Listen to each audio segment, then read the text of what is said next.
The three central defenders, Chancel and Bemba, once of Newcastle, who was sent off when the sides met in London, and Richarlison scored the only goals. Eric Bailly on loan from Manchester United. Leonardo Balerdi, they're the three central defenders. Jonathan Klose on the right. Nuno Tavares on loan from Arsenal on the left-hand side. In the middle, the former Arsenal man Guendouzi with the captain Rongier and Veretout. And then Alexis Sanchez, something of an Arsenal legend, and Amin Harit are up front. The match begins here in Marseille, and immediately Tottenham send it long and forward towards the edge of the Marseille penalty area, and they have the ball in front of their goalkeeper Paul Lopez and are playing it out from the back. The Tottenham side tonight, Hugo Lloris, who was born just along the coast in Nice and is of course the French goalkeeper and World Cup winning captain from 4 years ago. Dyer, Longley and Davis, the three central defenders. Sessegnon on the right, Perisic on the left, Bentancur and Højbjerg in the middle, and then Lucas Moura, Son Heung-min and Harry Kane. We did wonder if Bissouma might play in the middle and make it, a sort of 3-5-2, Pat, but Lucas Moura's in the team.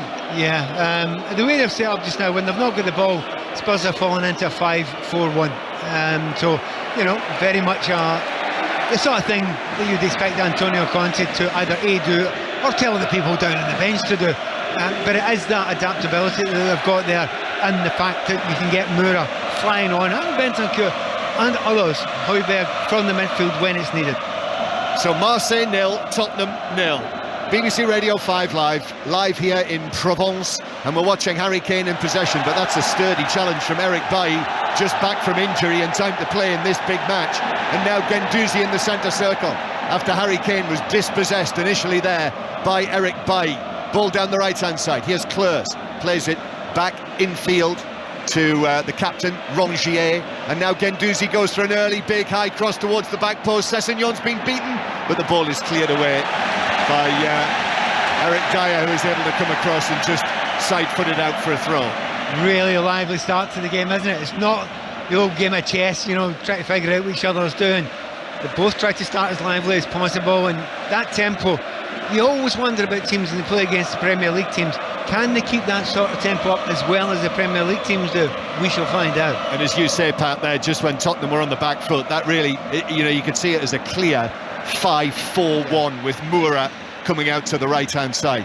And it is on Marseille with the ball into the penalty area from the left corner of the box. It was curled in so dangerously by Rongier and just evaded the far post. Well, Sanchez just gets in beside it, doesn't he? I think he might even got a little bit of a header on it. Sanchez in the near post there. I don't think Lloris was getting to that had it actually been on target. So there's one half chance there already. So it's a goal kick for Tottenham, who played out from the back. I think you're right, Pat. He did get a little touch on it, Alexis Sanchez, as it was played in, a little glance. He was talking to us yesterday, not terribly enthusiastically, I have to say. I've got a feeling that he might have been had to be persuaded to come and speak to the media yesterday, but about the joys of scoring against Tottenham Hotspur in his Arsenal time. So already a quarter chance, that one I think we'd call it, and then the ball is passed out of play by captain Rongier, and it's a throw into Tottenham halfway inside their own half. Well, you call it a quarter chance, but had Harry Kane been on the end of that, do you think it probably would have landed on target? And that's exactly what, you know, Spurs have got just now. They need to somehow get into a position where they can get half chances for the likes of Kane and for the likes of Son as well. So we're across all of the matches tonight, busy night of football as well. So we're on the red button tonight, 5 Live final score for all of the graphics and the video printer. That's via the red button iPlayer, BBC Sport app. It is still goalless in the matches involving Liverpool and Rangers. But this group here, just to remind you, only 2 points between the four teams. Tottenham with 8 points, Sporting with 7, Eintracht Frankfurt with 7, and Marseille with 6. So all of the four teams have a chance coming into this match tonight of reaching the last 16 of the Champions League. But Tottenham start as group winners, and it is Marseille in possession. We're going to go to Ibrox in a moment, but Tottenham win the ball back. Eric Dyer just touches it back to Longley, who passes it forward, but then in steps Veretout, the former Aston Villa man, and now the ball is with Guendouzi on the right-hand side as Marseille sweep forward, playing from right to left as we look. Excellent work from Klers, who takes it into the box and slips the ball to the near post, but really passes it straight at Hugo Lloris, who is able to go down and take the ball quite comfortably. So still 0-0, but to Ibrox and Gavin Wallace. Rangers 0, Ajax 1, Steven Berghuis in the 4th minute. It was a nicely worked goal that it culminated in a ball that went right over the top of Alan McGregor. He had absolutely no chance, and Rangers off to a poor start, 1-0 Ajax.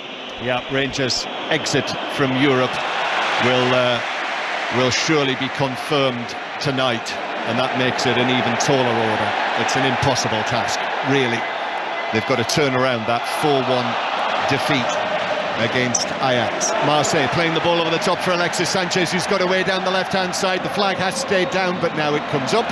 And the veteran, as he is now, Alexis Sanchez, at the age of 33, had gone beyond the back line. Yeah, he looks lively. You wondered which Alexis Sanchez we were going to get. Were you going to get the Arsenal one, or are you going to get the Man United one? What one are you going to get? Well, you'll get a lively one tonight, and he's certainly trying to get beyond that, set those three centre-backs as often as he can, using all the pace that he's got, and that time, didn't time it perfectly well, but the willingness is there. Marseille come again, ball in the middle of the half. Guendouzi with that curly hair flowing, plays the ball out to the left-hand side. Nuno Tavares, the on-loan Arsenal youngster, the number 30, 22 years old. Slips the ball again to Guendouzi, back to Nuno Tavares again, deep cross from him. Lloris comes and makes a good catch, actually, moving away, moving backwards, stretching for it and making the catch. Guendouzi's on a mission, isn't he? He wants the ball every opportunity. He's chasing it. I have no idea what position. I know he's supposed to be playing. He's one of the two behind the striker, Sanchez, but he just chases everything. He's left wing, he's right wing. He's trying to get it off his centre backs. He's certainly on a mission tonight, Guendouzi. Marseille 0, Tottenham 0. Marseille win the ball back again. This is a good start from the home side. In comes the challenge on Vera 2, but it's a clean challenge. And now Son is able to carry the ball forward, and Son goes down under the tackle from Rongier. Ball through the middle to Alexis Sanchez, and the shot from distance is well wide. He did have options there, either side of him, but he went for it and hit it wide by probably a yard and a half. Do you know, early on you said to me, Bailly's very heavily strapped up right before the start of the game. Yep.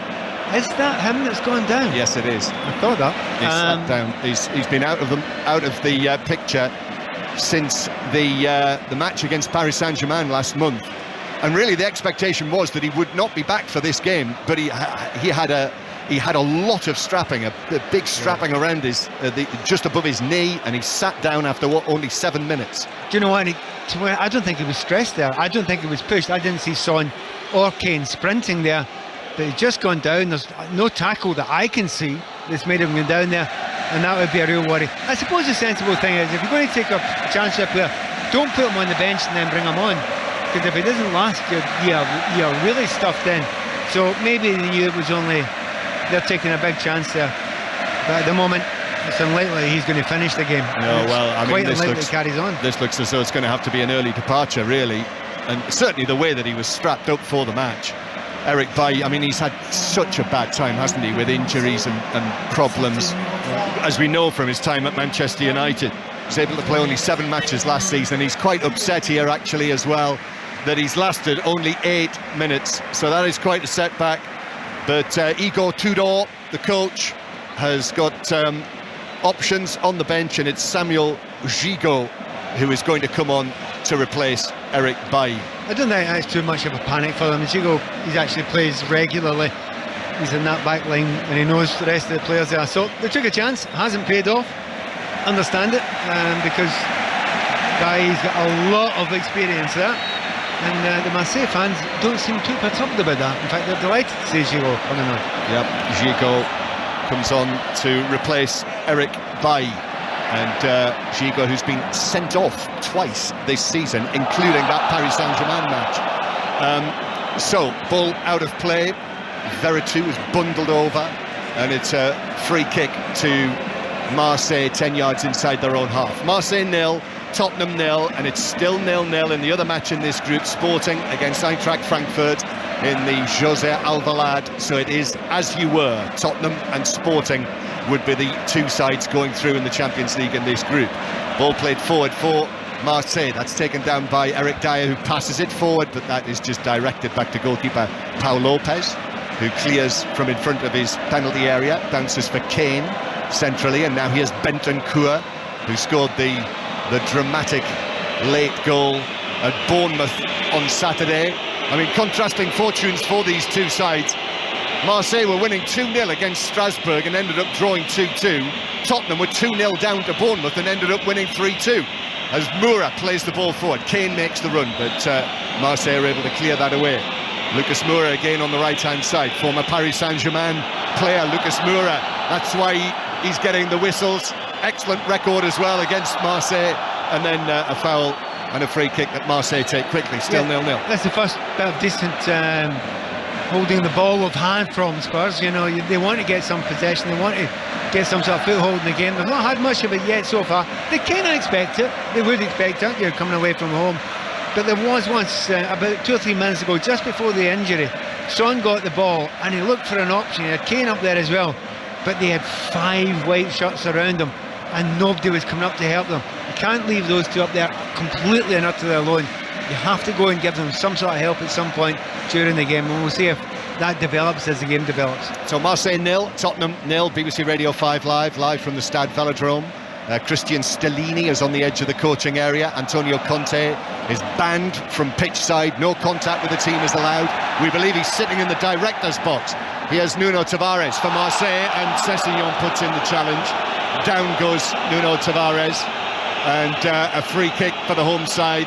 And there's pressure being put on the referee to perhaps show a yellow card to Sessegnon, and he's walking across to him now, referee Marciniak. And that is a final warning. Yeah, to be honest, I would say the vast majority of referees give a yellow card there because he's had 2 fouls, 2 lashes out there within about 3 or 4 seconds. You know, the player gets away, then you go and do him again. So, you know, I think he's very, very lucky there, and he is definitely on a final warning. Yeah, and you could see him pointing them out, couldn't you? There was a clear one over there, another one here. Next time it's a yellow card. Need to talk about that, by the way, the choice of Sessegnon, which I think is an interesting one on the right-hand side of the defence.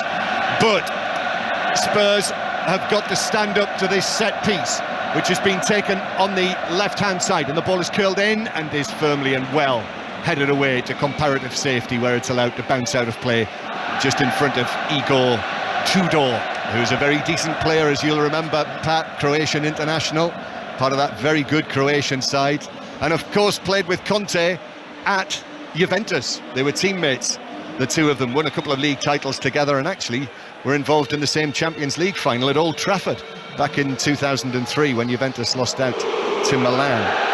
But he's there, he's okay, he can be on the pitch side. He said he said it's better that he's not on the side of the pitch, Antonio Conte, than he is for this match. Sessegnon playing the ball forward for Spurs, but Marseille have got it halfway inside their own half. So Marseille 0, Tottenham 0, and it is Marseille who have it on the right-hand side with Mbemba. Plays it back into the back line to the newly arrived Gigot, and now Belardi, the Argentine international, to the left-hand side to Veretout. Now it's been taken on infield by Rongier. Little stab back, and it finds its way to Nuno Tavares. Good possession from the team in white with these gold numbers on the backs, and the ball is played into the edge of the penalty area, but Ben Davies was able to get a cross and stretch out, and he was able to clear it away. The classic left-footed defender. The ball's there just to be kicked away with his right foot, and he twists and curls his body around to get the outside of his left foot on it, and it nearly got him into all sorts of trouble there. Got away with it, managed to clear the ball. Marseille come again. This is some pressure that they're putting on Tottenham now. Nuno Tavares with the cross. That's a stretch, and away from Dyer. Still it is Marseille in possession, and it finds its way back to the left-hand side. Nuno Tavares puts his foot on the ball. Igor Tudor is orchestrating this from just a few yards behind him off the pitch, and then it goes back towards the halfway line. So Marseille 0, Tottenham 0, so Rangers 0, Ajax 1. and still Liverpool 0, Napoli 0. Marseille with it on the right-hand side. Ball played across centrally to Veretout. And then here on the left-hand side, it is Rongier in possession, but goes for the wrong option there, passed it straight through, and it's a goal kick to Tottenham, and they will take that, 0-0. Yeah, but we're just about hitting 15 minutes now. And the last thing I expected Tottenham to do was set up a team that was looking for a 0-0. Now, they're not exactly looking for a 0-0 because they're going to break, and they've got Kane left up, they've got Son left up the pitch. But when they lose the ball, it's such a deep block 5-4-1. You just wonder if they're thinking, can we hold out? Can we get a 0-0? I think that's a dangerous play. Very dangerous. However, Antonio Conte perhaps making a cautious start. Those are the instructions. We've seen that time and again, haven't we, where Tottenham early on in matches, and actually, you know, they've conceded the opening goal of the match in 8 of their last 11 matches. So, you know, they have been susceptible. Yeah, and they know they can change the gears. When they did it against Bournemouth, and they've done it a couple of times this season. Davis carrying the ball forward for Spurs, but then overhits the pass for Perisic, who had no chance with that, and it's a goal kick. In the Champions League, it is Victoria Plitzen 0, Barcelona 1, but Barcelona, of course, cannot make the knockout stages of the Champions League. They'll be dropping into the Europa League. Marcos Alonso scoring the goal for them, and Victoria Plitzen will finish bottom of that group. Let's get an update from Anfield from Will Perry. Liverpool 0, Napoli 0. John Salah threaded the ball through for Jones, who lifted his shot onto the roof of the net. That was a decent chance for the home side. The Italians had a penalty waved away. Kvaratskhelia went to ground after contact with Konate, but the officials were happy with it. Looked like a clear penalty to me. Remember, Liverpool need to win by 4 goals or more tonight to finish top of Group A. Liverpool 0, Napoli 0. First goal of the night in the Championship. It's taken a while, but Preston are leading Swansea by 1-0, and Brad Potts has scored that for Preston, who have won 2 of their last 3. So Preston 1-0 up. It is Spurs in possession. Lucas Moura, nice little dummy there, allowed the ball to run through his legs to Harry Kane, who plays it back to Ben Davies. Now here's Perisic on the left-hand side, a Champions League winner with Bayern Munich. Perisic turns and gives it back to Bentancur, and then Højbjerg. And Spurs go back to the halfway line. They've been under pressure for most of the first 15 minutes of this match, but now they're bringing the ball forward with Eric Dyer, who curls across into the penalty area that's far too close to Paul Lopez, who's able to take that quite comfortably. Hull City 0, Middlesbrough 1 is the latest in the Championship, with Chuba Akpom scoring for a second consecutive match. That, of course, Michael Carrick's second match in charge of Middlesbrough after they lost at Preston at the weekend, after they led in that match through a Chuba Akpom goal. 0-0 here in the Champions League. So Spurs, with the scores as they are, both draws in this group currently, Spurs would be going through as group winners. A point will do for them tonight. Another rocket goes off somewhere to our right. Try to explain to people that the fireworks that are going off here, these aren't little damp squibs. These are monsters. Some of the ones that we were coming in, honestly. Well, I said to you, Pat, what are they? I mean, the explosions were so loud. Yeah, and we were rather close to them when we were coming in. Far too close for my liking. And Marseille coming forward, playing the ball out towards the right-hand side. Jonathan Klose plays it back. Guendouzi with a cross right across the penalty area, but hooked away by Sessegnon. Marseille take up possession again. Nuno Tavares, 30 yards out, given the angle. Little ball into the box for Alexis Sanchez, who hits the shot on the left foot. But Lloris was able to get a good sight on it. It was just to his right, and he pushed it away around the near post for a corner. Yeah, but he's up for it, isn't he, Sanchez? Getting on the ball constantly, doing a really good job. He's had, I think, 3 efforts and goals already in this game, and 2 of them have been very good indeed.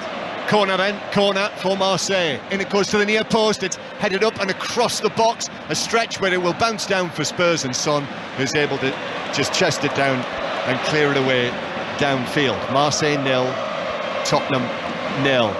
Vibrant atmosphere, but it is strange seeing the north stand completely empty. I mean, if that was full, this would be... The thing is, though, I've played in grounds where a stand is being built, and it really affects the atmosphere. I'm not convinced. I mean, I don't feel this is in any way other than a brilliant atmosphere, and I think the players will be feeling it as well. So, but you're right, it'll be a bit better. But it's hard to imagine how much more noise how many more decibels are available. Here, the ball is played across to the far side by Belair. Then Mbemba's ball into the edge of the area. Alexis Sanchez with a cushioned header, and Arik is after this one. Now it's out to the right-hand side. Nice play, but it just runs away from Arik inside the penalty area and through to goalkeeper Loris, who's able to pick it up. Do you know, if any Spurs fans, and knowing Spurs fans, they wouldn't have thought this, but there's other people watching beforehand thinking, yeah, Spurs, they'll cruise through this, you know, it's only Marseille. Absolutely not, and you can tell from the start of this game this is likely to be a very, very long night for Spurs if they keep on defending this day. A couple of quick goals for Barrow, who lead Colchester by 2-0. Marseille in possession over on the far side. That huge stand on the opposite side of the ground, which has been rebuilt in the style of the old stand over there here at the Velodrome. Marseille switch play to the left-hand side. Nuno Tavares slips it forward. Here's the cross from the left-hand side. It's a deep one. Stretch for it by Perisic. And then a shot from the right-hand side from Kleurs that, from the angle, he was going for the far bottom corner, but it was wide and beyond Loris's far post and through for a goal kick. I think Loris has been in control of most of the shots that have come towards him. Maybe the little flick header early on from Sanchez. I'm not sure he'd have got that had it been on target. Everything else, you know, there have been 3, 4, maybe 5 attempts at goal. None from Spurs though, absolutely none from Spurs. Spurs' best moment was an Eric Dyer cross from the right hand side, which neither Son nor Kane made an attempt to attack, but it just shows you at the moment how far Marseille ahead. That's Pat Nevin, Scotland international, once had a chance to play in France with Paris Saint-Germain. Would have been lively, these games against Marseille, if you'd done that, as we know from Chris Waddle, who did play in these great contests between the sides. But Paris Saint-Germain now very much with the upper hand, and Marseille currently 5th place in the French league, having finished a distant runners-up to Paris Saint-Germain last season. It is Kleurs with it on the right-hand side. Kleurs looks it back to Chancellor Mbemba. And Mbemba, little pass forward to Guendouzi. And now to Kleurs again, whose cross is blocked into the penalty area. It loops up. I thought it was going to go behind. Bit of an optical illusion, but it was cleared away by Bentancur, and then it bounces out of play for a throw-in to Spurs. We'll find out if Marseille get a little bit frustrated. You know, a lot of the play, they're getting down the sides. They've got quite a few crosses in.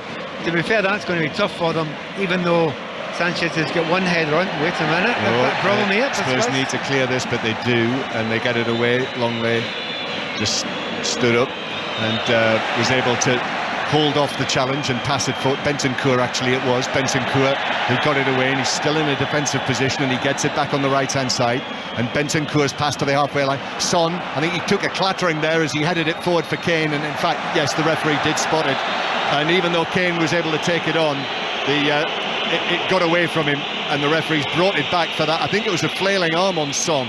Possibly two heads coming together. I think Son goes to head the ball, and he's actually headed and caught the defender either on the shoulder or on his head there, but it looked like a sore one. And if there's any head injuries, the referee simply hasn't got a choice. Yeah. Happily.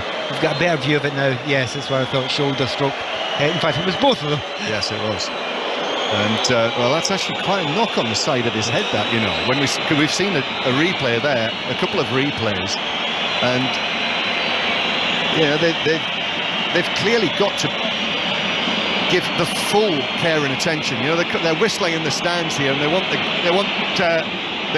to get on with the game, but that was quite a bang on the head that Son took there, so this might take a little while. So Marseille 0, Tottenham 0 is the score. And with we've just been shown for the first time a shot of Antonio Conte, who is in the stands. We're told he's just down on this side of the ground in the director's box. And as far as I could tell there, he didn't appear to have his brother Gianluca sitting next to him, as we were led to believe that he would. So maybe UEFA have said no to that. So Son still receiving treatment, so let's just nip around our other featured matches tonight. Back to Anfield, Will Perrin. Still Liverpool 0, Napoli 0, 25 minutes gone here. A free kick which I thought Trent was going to hit from 30 yards. It was chipped in by Tsimikas and came to nothing. Just a shot apiece, neither on target from Liverpool and Napoli. And as it stands, Liverpool would be playing Porto, Bayern, Real Madrid or PSG. Of course, games tomorrow as well, but it's goalless so far. Thank you, Will. And to Glasgow and Gavin Wallace. Still Rangers 0, Ajax 1. That goal on the 4th minute. Kudos just straight right through the Rangers defence, and it was nice and easy for Beggars to finish. McGregor with no chance. Rangers a couple of minutes later had a chance, kept with the cutback, and the header was headed off the line by Calvin Bassey. 1-0 Ajax. Still Son Heung-min is being checked over and checked out by the medical people, and I think there has been a goal somewhere else. I heard somewhere in the distance, and it's Coventry. Naz Premji. Coventry City 1, Blackburn Rovers 0, John. No more than they deserve. A lovely ball in from the right-hand side, and Jamie Allen, the skipper, has given struggling Coventry the lead. Coventry 1, Blackburn 0. So there we are as the goals go in the Championship. Still Hull City 0, Middlesbrough 1, Luton Town 0, Reading 0, Preston 1, Swansea 0. West Brom Blackpool is 0-0. That was an 8 o'clock kickoff. And to Bristol City, Sheffield United, Chris Temple. And it's largely been uneventful, John. It's 0-0, but Bristol City just carving out a chance there. Mark Sykes ball into the box, cleared over the bar by Sheffield United. That the best chance. It's Billy Sharp's tame header at the keeper at the other end. 25 gone. Bristol City 0, Sheffield United 0. Long stoppage here in Marseille. And do you know what, John? If you've stopped for that length of time, and he looks a wee bit groggy, he's now doubled over. You kind of think you shouldn't be going on. I mean, it seems a bit silly. He's not right, is he? No, he's not right. It doesn't. Although he's such an important player, I don't think he should be allowed to go on. Even if you turn around and say, "Oh, I feel better now," that's been a long time, and he does not feel comfortable. I think they need to make a change. The delay here, as you've suggested, Pat, is telling us that they're not certain that he's able to continue. And if you're not certain, well, I'm fairly certain. I don't think there's any chance he should be allowed to carry on. I think they should make a change. I think they should make it now. Judging by the way he's walking, for his own safety, his own security, short and long term, get him in the dressing room, get him checked out, and allow someone else on. What's interesting here is what they will do, because without Antonio Conte, this is down to Christian Stellini and Ryan Mason down there, and they've been in discussions. And as far as we're led to believe, Antonio Conte's got no input on this, and Son is being taken away. That's it. That's the end of the night for him. 27 minutes on the clock, a long stoppage, and Spurs with the 10 men at the moment. Play back underway, cross from the left-hand side, but that's caught by Pau Lopez. And it seemed to me that Bissouma was the player that they were looking to initially, and it is. I think it is Yves Bissouma who is walking forward down there, and they have got him ready. And I think that tells its own story about the way that the match has gone so far, that Son's not able to continue, and it's Bissouma who's coming on. Well, Bissouma, he'll go down to midfield, then you just ask Moura to go and do the job that Son was done.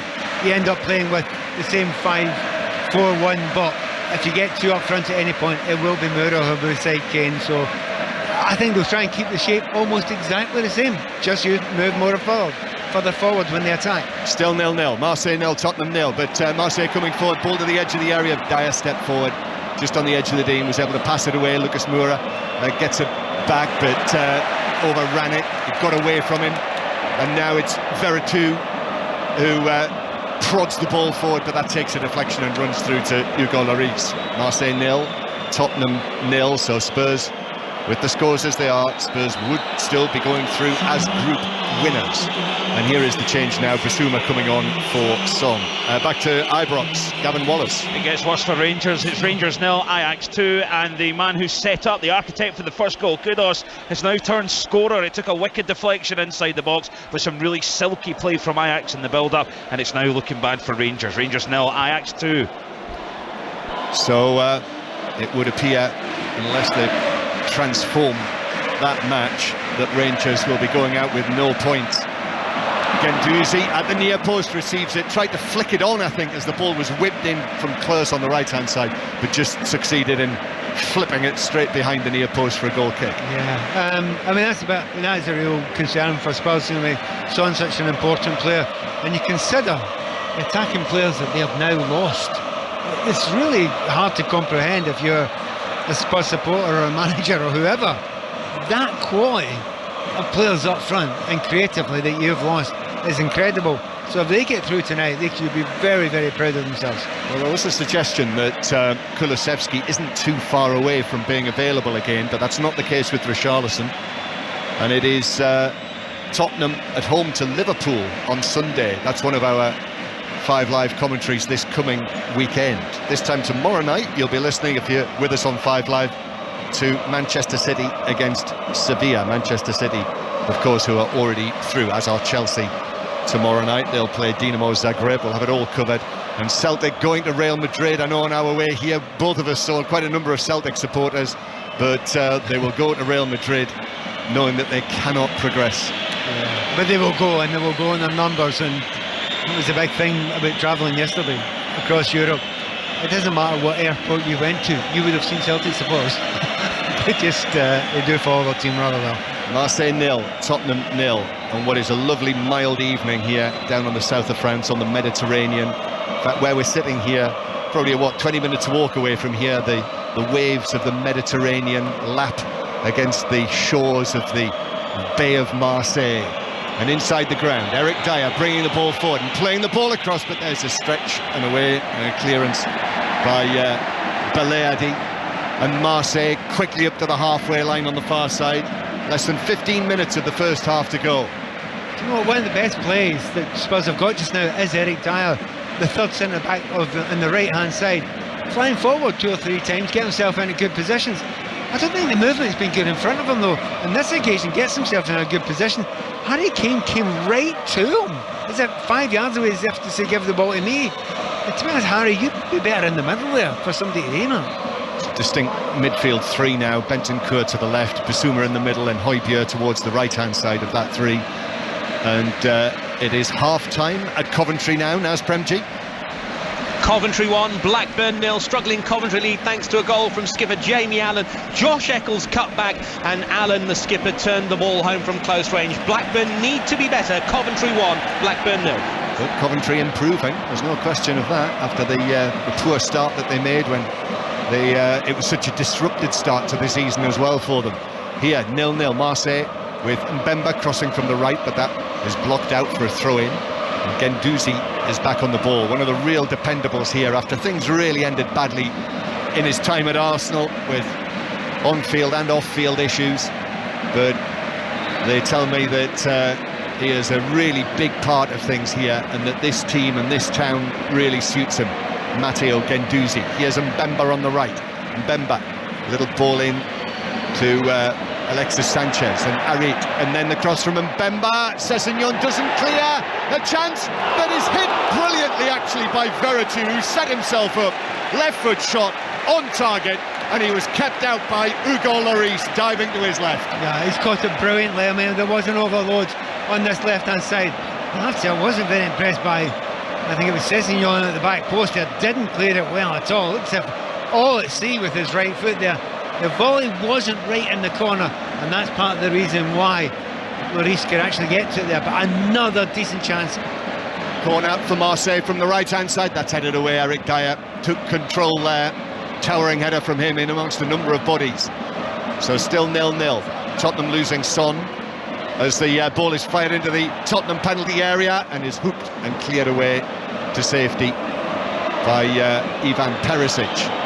Harry Kane goes down under the challenge of Rongier and wins a free kick halfway inside his own half. But I don't think Rongier was too impressed about. And Harry Kane suggesting he's got a bang on the back of the head.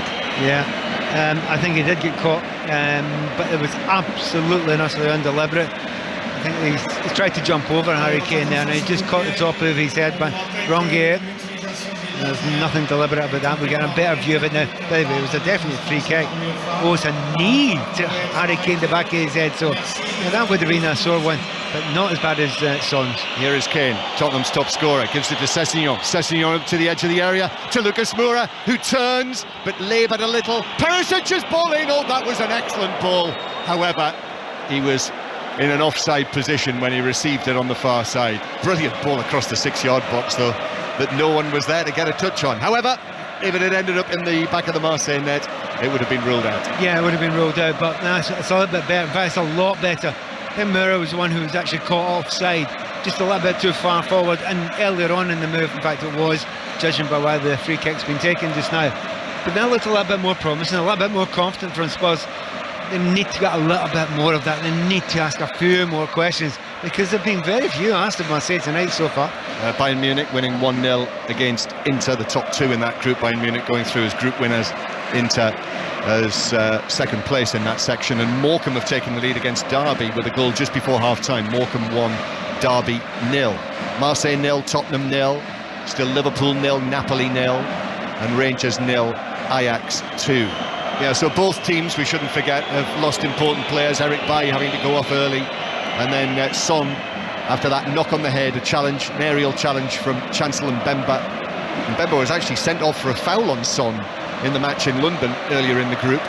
And here is the former Newcastle man, Mbemba, plays it up to the edge of the area, but a glancing header will just take the ball all the way through for a goal kick, and it remains 0-0, Pat Nevin. Yeah, by the way, very important to underline that clash of heads that took Son out. Nothing deliberate in that at all, absolutely nothing deliberate. Son just tried to go up, and he's put his head into the head of his opponent, but also into his shoulder as well. But he didn't expect it, he didn't stop covering himself in any way at all, and that's why it was such a bad hit. But the good news is he's walking off.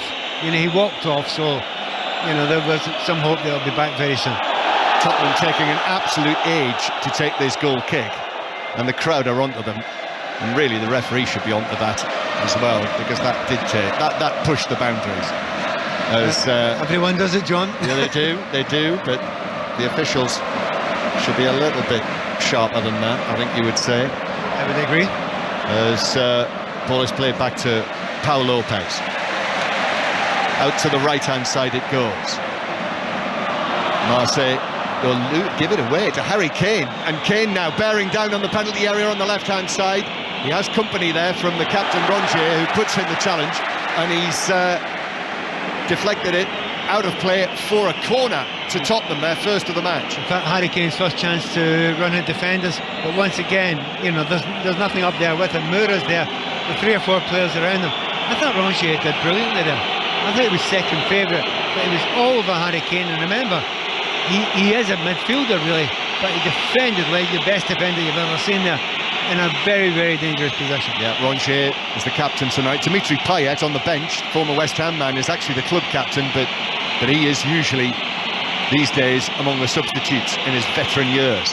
Corner then to Tottenham, Perisic swings it in, Paul Lopez gets a punch on that, the goalkeeper, and was impeded, says referee Marciniak, so that is a foul and a free kick to Marseille. But this scoreline and the scores in the other matches, because it's a draw still, 0-0 between Sporting and Eintracht Frankfurt, Spurs would be going through as group winners. So the latest scores in the Championship, the half-time scores, as we told you, Coventry winning 1-0 against Blackburn. It is Hull City 0, Middlesbrough 1 at half-time, Luton 0, Reading 0, Preston 1, Swansea 0, and the other 2 matches, 8 o'clock kick-off, still Bristol City 0, Sheffield United 0, and West Brom 0, Blackpool 0. Just a little line about that corner. I thought it was a great corner put in. Referee's given a free kick for it. I've watched it 4 times. I have no idea why a free kick was given. None at all. Except that there was a goalie there. Here's Guendouzi on the left-hand side. Slips the ball forward. Guendouzi turns, gives it back towards Veretout, who's behind him. And back to Guendouzi again. And Nuno Tavares with the cross. Lloris thought about coming. That's headed away. It comes out to the edge of the penalty area, and Marseille knock it square to Veretout, and Veretout gets it onto his right foot to Guendouzi. Spurs having to really be about this defending as Nuno Tavares' cross comes. It's kneed down and away to comparative safety, and then whacked further away to the halfway line. John, if that is the game plan, to sit that deep and to get 9 defenders between the ball, they've done it well. They've done it extremely well there. There's a bit of frustration around this ground there when Marseille didn't have a shot and goal. There were no gaps. They got themselves back brilliantly and made sure there was absolutely nothing they could do. Having said that, have a shot from distance. All it needs is the deflection. Dangerous game. Now there's been a change, Pat, and Sessegnon has gone over to the left-hand side, and Perisic has come across to the right-hand side. I think probably a good idea, because Sessegnon, watching him trying to clear the ball with his right foot there was not good. And he looked really uncomfortable when he was trying to do it, and it was twice in a row he almost got caught out with it. Oh, Spurs, that's a high foot by Bissouma. I think he caught Guendouzi. The referee's ignored it. He said, play on. So it's up to Harry Kane on the halfway line, but he has Marseille men either side of him, and the home side have got it back. Guendouzi's all right, although he just rather theatrically uses his left wrist to... I'd book Guendouzi for that immediately. Yeah. He was not kicked in the face as far as I could see. He's holding his face. I would book him for that. Mopped his brow though, so there must have been something going on. Guendouzi. Piece of grass must have hit in field, and then Veretout now to the right hand side, and Mbemba backs away and then shuffles in towards the edge of the box, but plays it back behind him, and all the way back to central defender and substitute Gigot. Guendouzi now on the left hand side. Marseille just teasing it from right to left. Sporting have taken the lead against Eintracht Frankfurt, and Artur Gomez has scored the opening goal for Sporting. So with the scores as they are, Sporting would be going through as group winners and Tottenham as runners-up in this section. Here's Nuno Tavares with the cross from the left-hand side, and Longley was there, the French international central defender, to volley it behind for a corner to the home side from the left as half-time approaches, 3 minutes and a bit away. Don't want to upset Spurs supporters too much, but we're getting sore necks here. We're spending the entire time just looking down to our left, and the vast majority of play has happened inside the Spurs half, and there have been a few half-decent chances. Corner kick, another chance maybe. Remember, a draw is good enough for Tottenham tonight to reach the next stage of the Champions League. The corner is whipped into the edge of the 6-yard box, and it's firmly headed over. I mean, that was right into a crowd of Tottenham and Marseille players on the edge of the 6-yard box. Lloris came for it, and the header over the top. I just wonder though, I think the referee might have given another free kick there. But once again, I can't see anything wrong with that at all, not a thing. Good header actually. Gigot got up for it well, but headed it comfortably over the top. Still 0-0. Remember, a draw will take Tottenham through, but if Tottenham lose, then it'll be the Europa League after Christmas for them. Marseille must win. Ball to the left-hand side. That's why we've seen very progressive stuff from them. And here's Nuno Tavares down the left-hand side, but Spurs have defended well onto his right foot. There's the cross, cleared away by Sessegnon, but he's given it back to Marseille. Now Veretout to Klose on the right. Klose, he might well be part of Didier Deschamps' World Cup squad. Jonathan Klose, late bloomer. Now the captain, Rongier. Out to the right-hand side it goes again. Marseille continue to put pressure on Spurs as this first half draws to a close under the lights of the Stade Velodrome. But it's given away on the edge of the box by Alexis Sanchez, but it's won back by Gigot, and Gigot's ball across the Tottenham penalty area is volleyed away by Davis and headed further away by Lucas Moura into the centre circle. And you can hear the home supporters, the Marseillaise, are steeling themselves for a final big push at the end of this first half. And you know what? I mean, Tottenham want to hear this half-time whistle. They might have to wait another 5 or 6 or 7 minutes for it, because Son was down for a long time there. And if the referee gives the right amount of time there, this building of serious pressure, I think Spurs will be lucky to survive it. Veretout square to Mbemba, 25 yards out. Now to Klose on the right-hand side. Klose cross, that's blocked by the outstretched leg of Sessegnon. And it's out for a throw. They get the ball moving again very quickly. I think they sense that this pressure is building on Spurs. Igor Tudor down there in his grey, loose-fitting top urges his team on. Square again across the back from Belardi. Klose on the right-hand side. captain Rongier. Back to Bellardi, and now forward to Veretout. He's got Nuno Tavares, but he goes infield with his right foot to Rongier. Slips it forward towards the edge of the penalty area. Alexis Sanchez is under his ball across the penalty area. Is cleared away, but that's given away. And now square to the right-hand side. Gigot is there. Gigo's cross. This is dangerous, but it's headed away by Perisic. Comes out for Nuno Tavares in the box. Perisic puts in the challenge. It's still inside the penalty area. He works it back to Veretout. Veretout on his right foot. Lucas Moura puts in the tackle and wins the ball, and it rolls out of play eventually for another throw. 45 minutes are almost up here. Still 0-0. The fourth official's coming forward. As Pat Nevin has suggested, this could be 4, 5, it's 7, actually. 7 minutes of added time at the end of this first half. Sporting are winning, so they are going through as group winners, and Tottenham, because this match is still level, would be going through as second place in the group. You can feel the build, can't you? You can. You seriously feel that. The players are feeling it. And that's not us turning up the volume, that's the crowd turning it up themselves. Hotspur on the edge of his own box. He's dispossessed. Alexis Sanchez finds Kleurs. A flick from him into the penalty area. And Mbemba is up there. And then Sessegnon is able to get a foot in and put it behind for a Marseille corner. I mean, they don't want this half to end, Marseille. They're playing so well. They're completely dominating the play. Again in the final third, they're not creating that many clear-cut chances. By the way, this is when they're going to the empty end. What will be like the second half? Great point. That end absolutely empty behind that goal. As the corner comes in, and Bellardi was the target, but he was beaten in the air by Eric Dyer. Marseille again come down the right-hand side, now into these 7 minutes of added time at the end of this first half. Still we await the opening goal.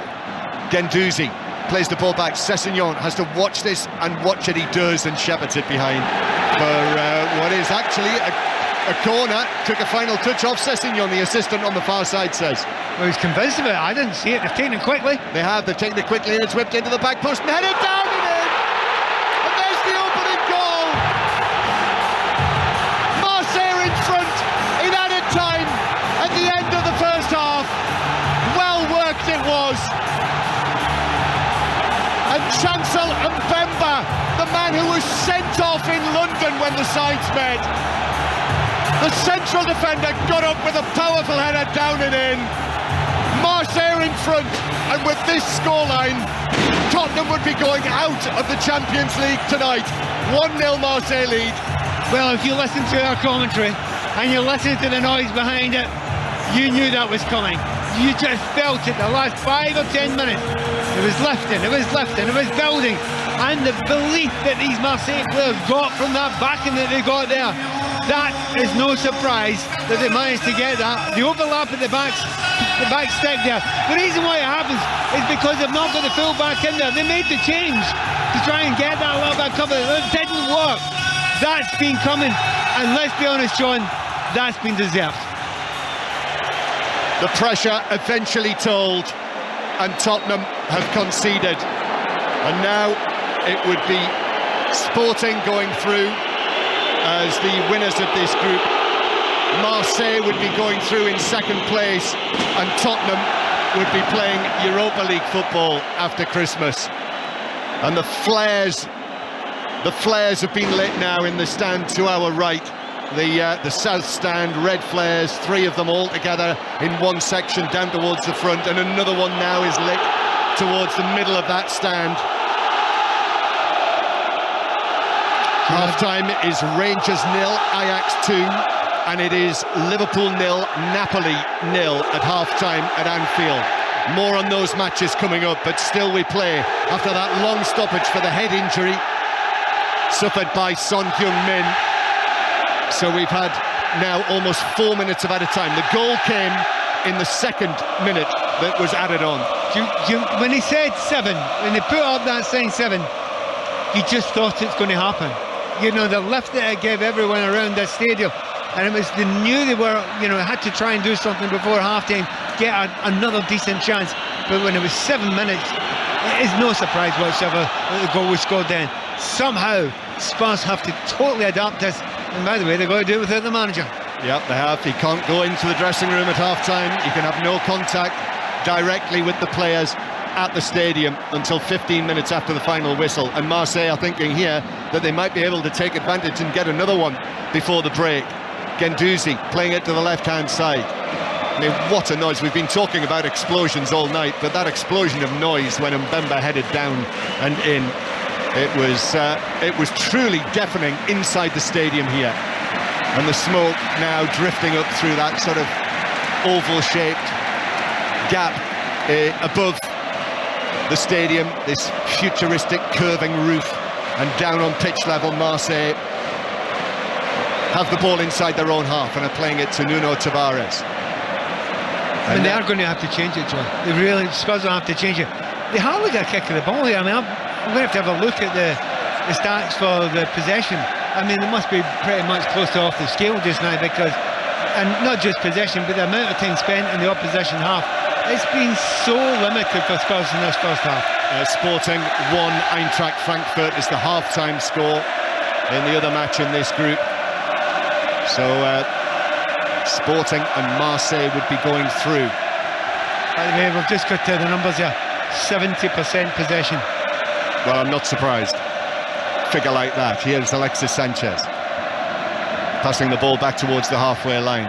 We've said all the way through this section that if Tottenham had to come here to this ground against this team, whatever their patchy form recently, this was going to be a real test, and it's proving to be exactly that. And again, Spurs have fallen behind in a match. This is the 9th time in the last 12 matches that they've gone behind first. Yeah, the ultra positive thing is, remember, quite often Spurs have got stronger of late, you know, in the second half, and they've had to adapt it and change it. And the other thing is, they only need one goal. As it stands, Spurs only need one goal. At the moment, they don't look as if they're going to score one, but we'll see what changes are made at half-time. Yeah, losing Son as well. It's a really big blow. As Dyer plays it back to Lloris, who has to play it first time. That was firmly hit by Dyer, and then it's lost as it was passed forward by Longley, but the ball is played forward and out for a throw-in to Tottenham. The problem you've got now, and we will talk about it, you know, at half-time and, you know, before the start of the second half, all the players that you'd like to bring on are all injured, and that is a real difficulty now when you're coming from behind and you want to adapt it. So he's going to have to think out of the box at half-time. Nice touch from Kane though, forward of the centre circle, gives it to Sessegnon on the left. Sessegnon back to Kane. Kane on his right foot goes for goal, and the ball flies away over the top of the crossbar. And actually, goalkeeper Pau Lopez has got a touch to that. So that's a very decent save. I thought it was a great effort by Harry Kane there. I mean, he's had so little involvement in the game. He's been so isolated. He's at the corner there, but he has ripped that shot there. He's just stung the goalkeeper's hands and gone over the crossbar. Last chance for Spurs to go in level at half-time. It was real fingertip stuff to deflect it over the top. Tottenham corner then, in it comes Pau Lopez, gets a punch downwards. Højbjerg shoots goalwards, but I think the whistle had gone. The shot was wide in any case. Is that another free kick for a foul on the goalkeeper from a corner? I'm not sure. I think the referee was getting angry with the goalkeeper. I think the goalkeeper reacted there to maybe Harry Kane. And yeah, he's shouting and bawling and screaming at the referee. Anyway, secondary, no yellow cards. However, one goal for Marseille. So that's it. That's the end of the first half. Well, they've come under intense pressure for virtually the duration of the first 45 minutes and all of those 7 minutes of added time, and they couldn't hold out. And Mbemba scoring with that header from the short corner. And it's not a shock, really, because it just, as the game went on, I think they had a number of half-decent chances. Certainly a couple of good saves by Lloris, one close one with a header from Sanchez, from Alexis Sanchez early on in the game. But with the amount of pressure, the fact that they kept it up for the vast majority of that first half there, and also the small point that they'll turn around now and they are going to shoot into all those fans to the right hand side there, who are going to be sucking that ball into that net. The question that does remain a little bit for Marseille, two questions. Number one, can you keep up that intensity? Number two, do you start getting a wee bit anxious? Do you start getting a wee bit less positive? And if they do that, that could play in Spurs' hands. So there we are, half-time here in the south of France. Marseille 1, Tottenham 0. and I must say, Kelly, sitting here inside the stadium, watching this, feeling the atmosphere inside the ground, I know we've been saying all week Tottenham just need a point. A draw will do to take them through, and even though it's 1-0 at half-time, if they do get through this and get what they need, I think that will be a terrific effort from them. John Murray, Pat Nevin, for now, thank you very much. We will, of course, be back in Marseille for the second half of that game. Pat, in the meantime, though, just looking through social media, Tottenham fans not happy, and that was even before Marseille got the goal. Do you think at the beginning, I know you were talking about how cautiously Tottenham were playing, do you think they were going into this game sort of mentally happy with the draw?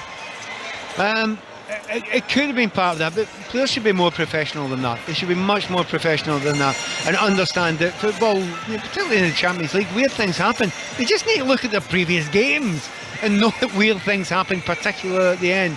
So going in and looking to kind of play for a 0-0, and to be fair, it looked a little bit like that. Yes, playing the break, you've got Son, you've got Kane up front. They are among the best in the business at playing in the break, but they just weren't getting the ball up to them, and so often Harry Kane was just so isolated. So they were outplayed, they were outfought, they have been outthought in this first half as well. I mean, to get slightly behind Spurs and the difficult problems I've got, if you've got Kulusevski injured, if you've got Richarlison injured, you've now got Son off the pitch as well. That's a lot of talent to take out when you now need to go and attack it and do something different. But hey, that's what Champions League's like.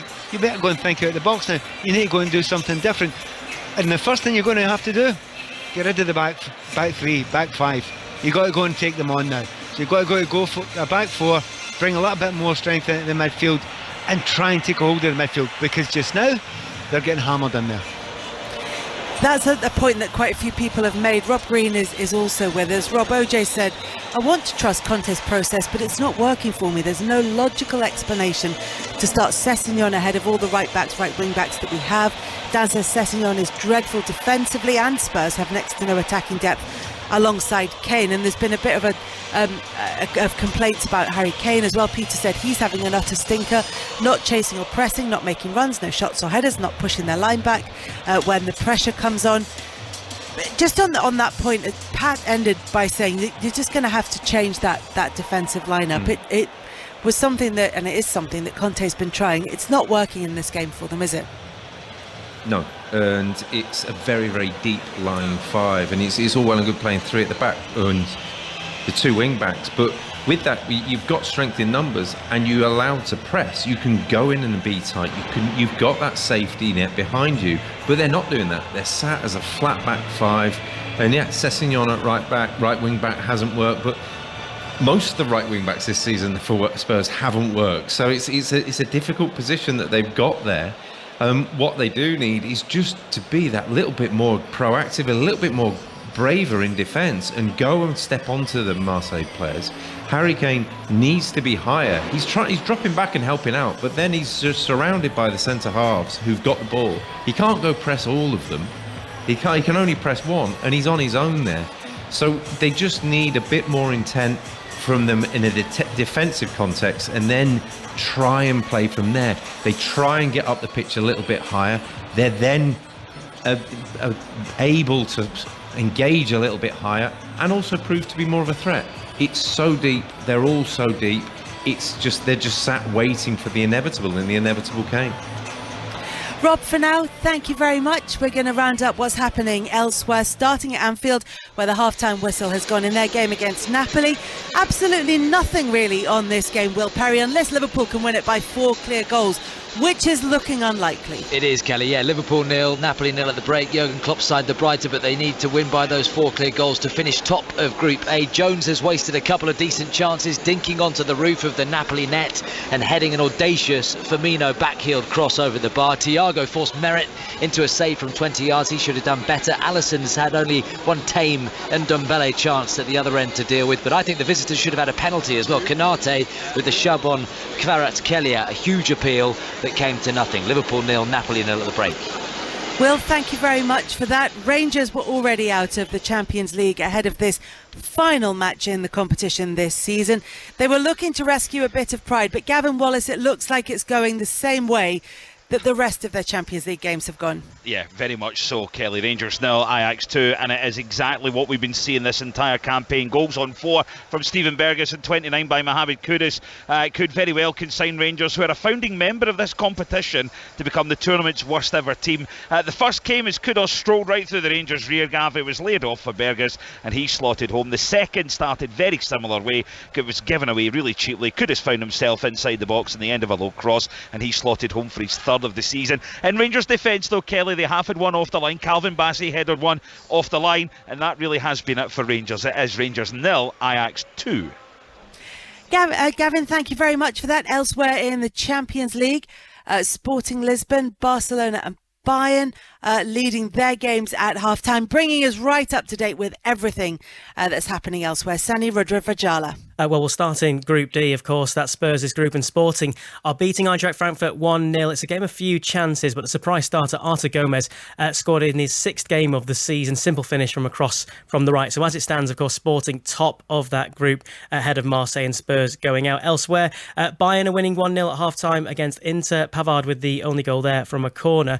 Pilsen are 2 goals down at home to Barcelona, so not going great for them. And just one more note on the early kickoffs today. Porto managed to beat Atletico Madrid 2-1, and Leverkusen and Club Brugge drew 0-0. It means Atletico Madrid finish bottom of their group and miss out on European football entirely going into next year. Out of Europe before Christmas. Thank you very much for that, Sani. Sani's going to keep us across everything that's happening with the non-British sides in Champions League action this evening. In the Championship, let's check in on Coventry against Blackburn, where Blackburn have the chance to go back to the top of the table, but it's not looking that likely at the moment. Naz Premji. No, not at all, Kelly. Coventry 1, Blackburn Rovers 0, and on this form they're not going anywhere near the top because Coventry have dominated. Jamie Allen's goal separating the two sides. Jon Dahl Tomasson did make a substitution at the break. George Hurst on for Jack Vale, and just a few moments ago Ben Brereton Diaz at 20 yards out, a free kick which was palmed away by Ben Wilson, but Coventry have been on top throughout. Coventry 1, Blackburn 0. Second half just about underway in the match between Bristol City and Sheffield United. Chris Temple. Yes, 0-0, Kelly. It had been a game of half chances really until just before the break when Bristol City twice came close. First, captain Andy Vyman from the edge of the box glanced the top of the bar, and moments later Alex Scott weaved his way into the box and forced a save from Wes Fotheringham. Fourth place Sheffield United have been well below par, a fact emphasised by manager Paul Heckingbottom, making a tactical sub after half an hour when he threw James McAtee on for Rida Kadra. Bristol City's late flurry in the half livened up a pretty underwhelming game. We've just got underway after the break. It's 0-0. Elsewhere in the Championship, Liam Rossigna is set to be appointed the new Hull manager. They are at home to Middlesbrough. He's in the stands watching that game, but they are trailing by 1-0. It's Luton 0, Reading 0, Preston 1, Swansea 0, and West Brom against Blackpool just about to get underway for the second half. That one is goalless. In League One, Lincoln and Accrington drawing 0-0. Morecambe are 1-up at home to Derby. It's Oxford United 1, Fleetwood 1, Wycombe 1, Port Vale 1. And in League 2, Barrow 3-0 up at home to Colchester, and Tranmere are goalless against Stockport at the moment. We'll keep you up to date with everything that's happening this evening, including in the National League.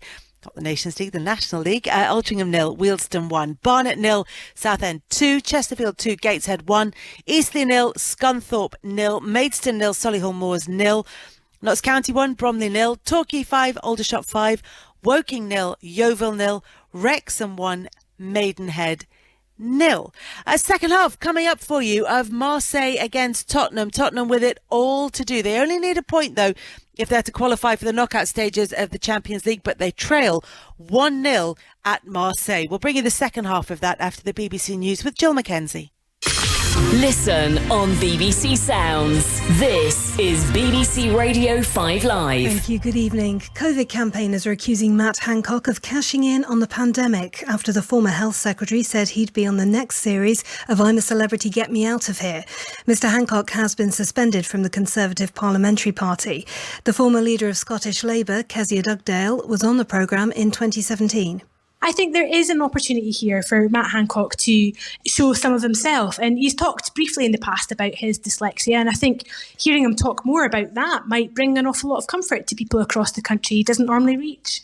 Several coachloads of migrants have left Manston Immigration Centre in Kent as the government tries to improve conditions there, which have been described as dangerous.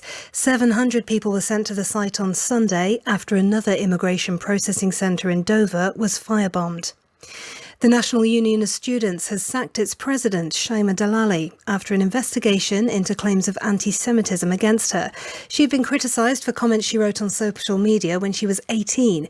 Ms Dalali has previously apologised, but is yet to comment on this panel's findings. The outgoing president of Brazil, Jair Bolsonaro, has said he will comply with the constitution and agree to the process of transitioning power to his successor. But BBC Brazil's Camila Costa says he stopped short of explicitly conceding the election. This speaks volumes, especially to his supporters, which are currently in the streets causing chaos in the country.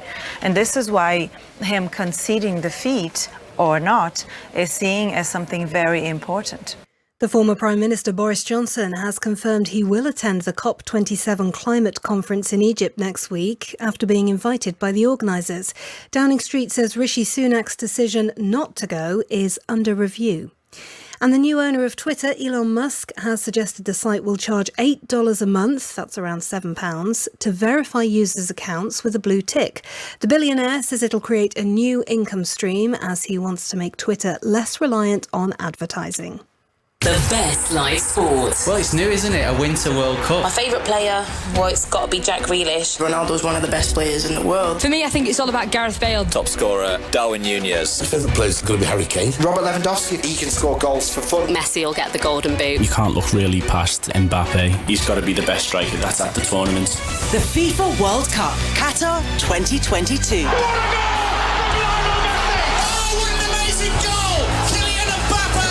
Coming soon. Coverage of every game on 5 Live and Radio 5 Sports Extra. This is 5 Live, your football station. The UEFA Champions League with Kelly Cates. Back to our commentary match very shortly. It's Marseille against Tottenham. Marseille are leading that one by 1-0. Rangers already out of the competition, playing their final Champions League match of the season. They are 2-0 down at home to Ajax. And it's currently Liverpool 0, Napoli 0. Will Perry is at Anfield for us. Will, news of a head injury?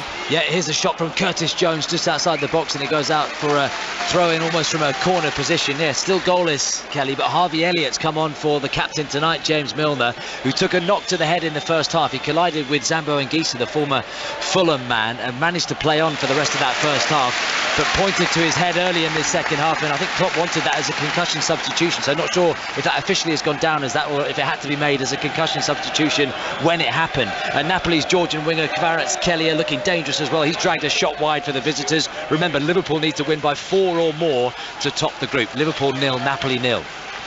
Will, thank you very much for that. We'll keep you across everything that's happening in the Champions League tonight, also everything that's happening in the EFL, and there's been a goal at Bristol City. Chris Temple. Well, Sheffield United didn't turn up for the first half, Kelly, but they've certainly arrived in the second. They lead through a header from Senegalese striker Iliman Ndiaye, arriving at the back post to cushion a header past the goalkeeper. Some looks to the flag, but one never came. It's Bristol City 0, Sheffield United 1.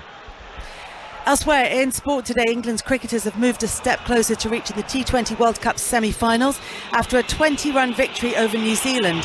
And at the Rugby League World Cup, England's women scored 14 tries as they thrashed Brazil.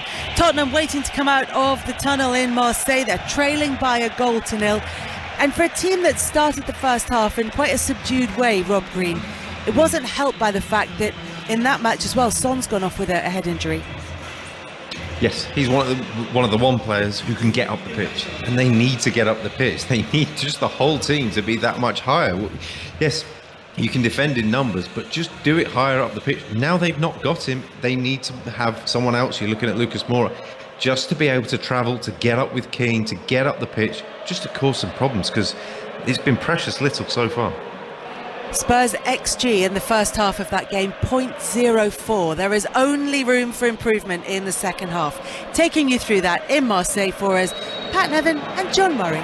Yes, welcome everyone back inside the Stade Velodrome, where Marseille get the second half underway with Matteo Guendouzi just smashing it straight out for a throw-in down the right-hand side, so it's a throw into Spurs halfway inside their own half. But Pat Nevin and I have been talking at half-time about what could they do, what could Christian Stellini and Ryan Mason do. Remember, Antonio Conte could not make any input at half-time. Those are the rules of his ban. And Emerson Royal is on, Pat, for Ryan Sessegnon. That comes as absolutely no surprise at all. You've got to get him to play in a kind of, well, we'll see if it turns out to be a back four. I mean, I expect it will be a back four. It will make sense to be a back four.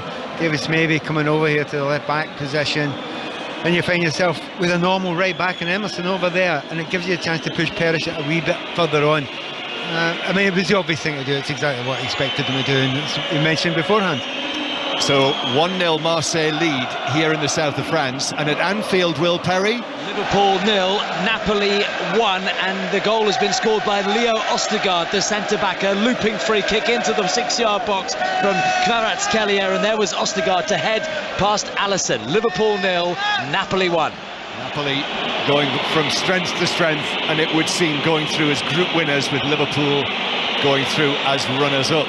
But Tottenham are going out of the Champions League with this scoreline.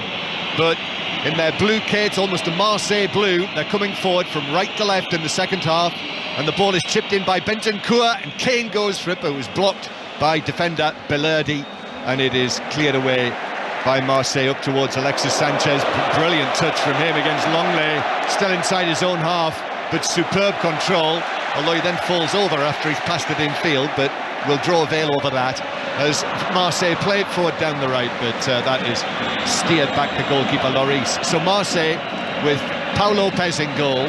At the back, goal scorer Mbemba, substitute Gigot and Belardi. They lost Eric Bailly, who went off after only 7 or 8 minutes of the match, with a recurrence, it would seem, of the problem that's been keeping him out for the last few weeks.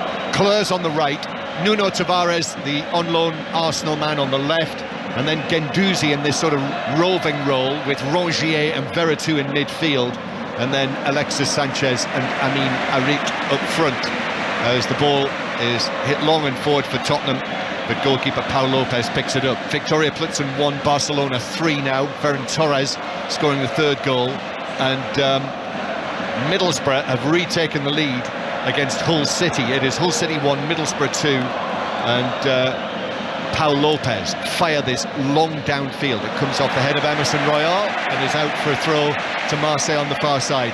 And the Tottenham side now, remember, Son had to go off because of a head injury in the first half. Lloris in goal, Dyer, Longley and Davis, the 3 central defenders. Emerson Royal coming on the right, Perisic on the left, Bentancur, Højbjerg and substitute Bissouma, then Moura and Harry Kane. Pat Nevin. Yeah, it's old school 4-4-2. Spurs have gone to now. Perfectly sensible, reasonable way to play. They get a little bit of help in that midfield there. That's what they weren't getting, and they weren't getting anyone forward. Just as Rob Green was mentioning, as we all were in that first half. In the second half, well, good news for Spurs fans. Looks a wee bit better already. Yeah, Emerson Royal playing it for a run from Bentancur. Early pass from him. Oh, Kane! The goalkeeper got a hand to it, but wasn't able to deflect it beyond Kane, who very nearly got a touch to it. In fact, it might have glanced off his left foot as he stretched forward on the edge of the 6-yard box. Totally and utterly different game, and you know, you look at Spurs, and they did leave at the 45 minutes to make that change, and you wonder if they could have made that back. Well, 45, it was much more than that. It was 52 minutes to make that change. The ball inside the Marseille box. Kane tries to flick it on to Lucas Moura, but Marseille get it away. Well, what Tottenham need here is one of those, what have become actually regular rearguard actions that they've put in, and we saw it last week against Sporting when they were a team transformed in the second half, but doing it at the Tottenham Stadium and doing it here in the Velodrome with this noise and this atmosphere is an entirely different thing. So 1-0 Marseille continue to lead. This is 5 Live and BBC Sounds. We're on 5 Live final score as well tonight. The Vida Printer can tell you Wycombe Wanderers are now 2-1 up on Port Vale. But back to Anfield and Will Perry. Leo Østigard Napoli goal has been ruled out for the tightest of offsides as the ball was played into him and before he headed past Alisson. But ridiculous, John. We waited nearly 5 minutes for that decision. UEFA, what is going on? Liverpool 0, Napoli 0. Thank you, Will.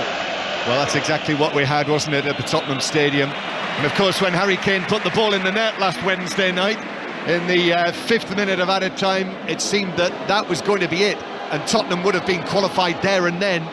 But here they are now. VAR stepped in, the offside rule was applied, and now Tottenham are going out of the Champions League, unless... Here is Hotspur, right side of the box. Hotspur chips it across, but it is headed away by Mbemba, and Spurs have it again on the halfway line. Back to Ibrox and Gavin Wallace.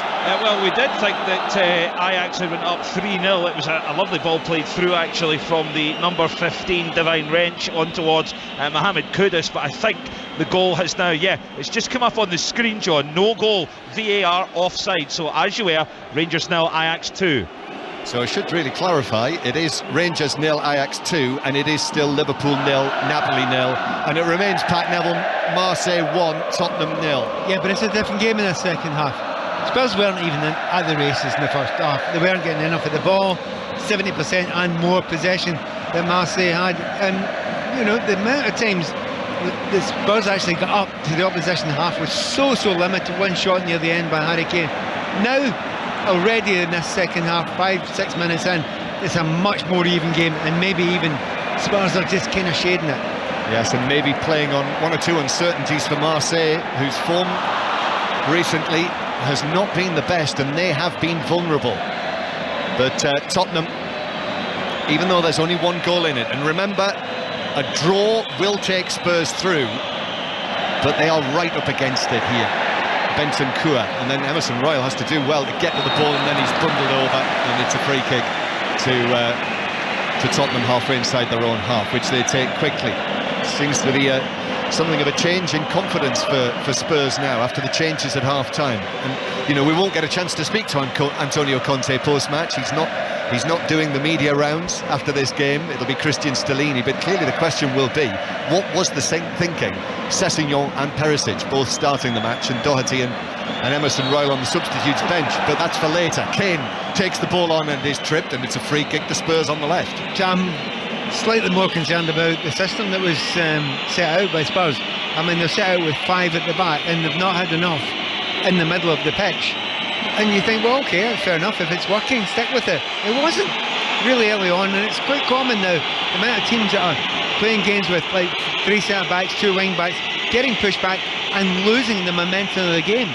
It's very, very frequent at the moment. Well, Tottenham have regained some ground, even though they're still 1-0 down. Perisic with this free kick, then in it goes. That's a good delivery. It's headed in. Longley is there, and Spurs have equalised.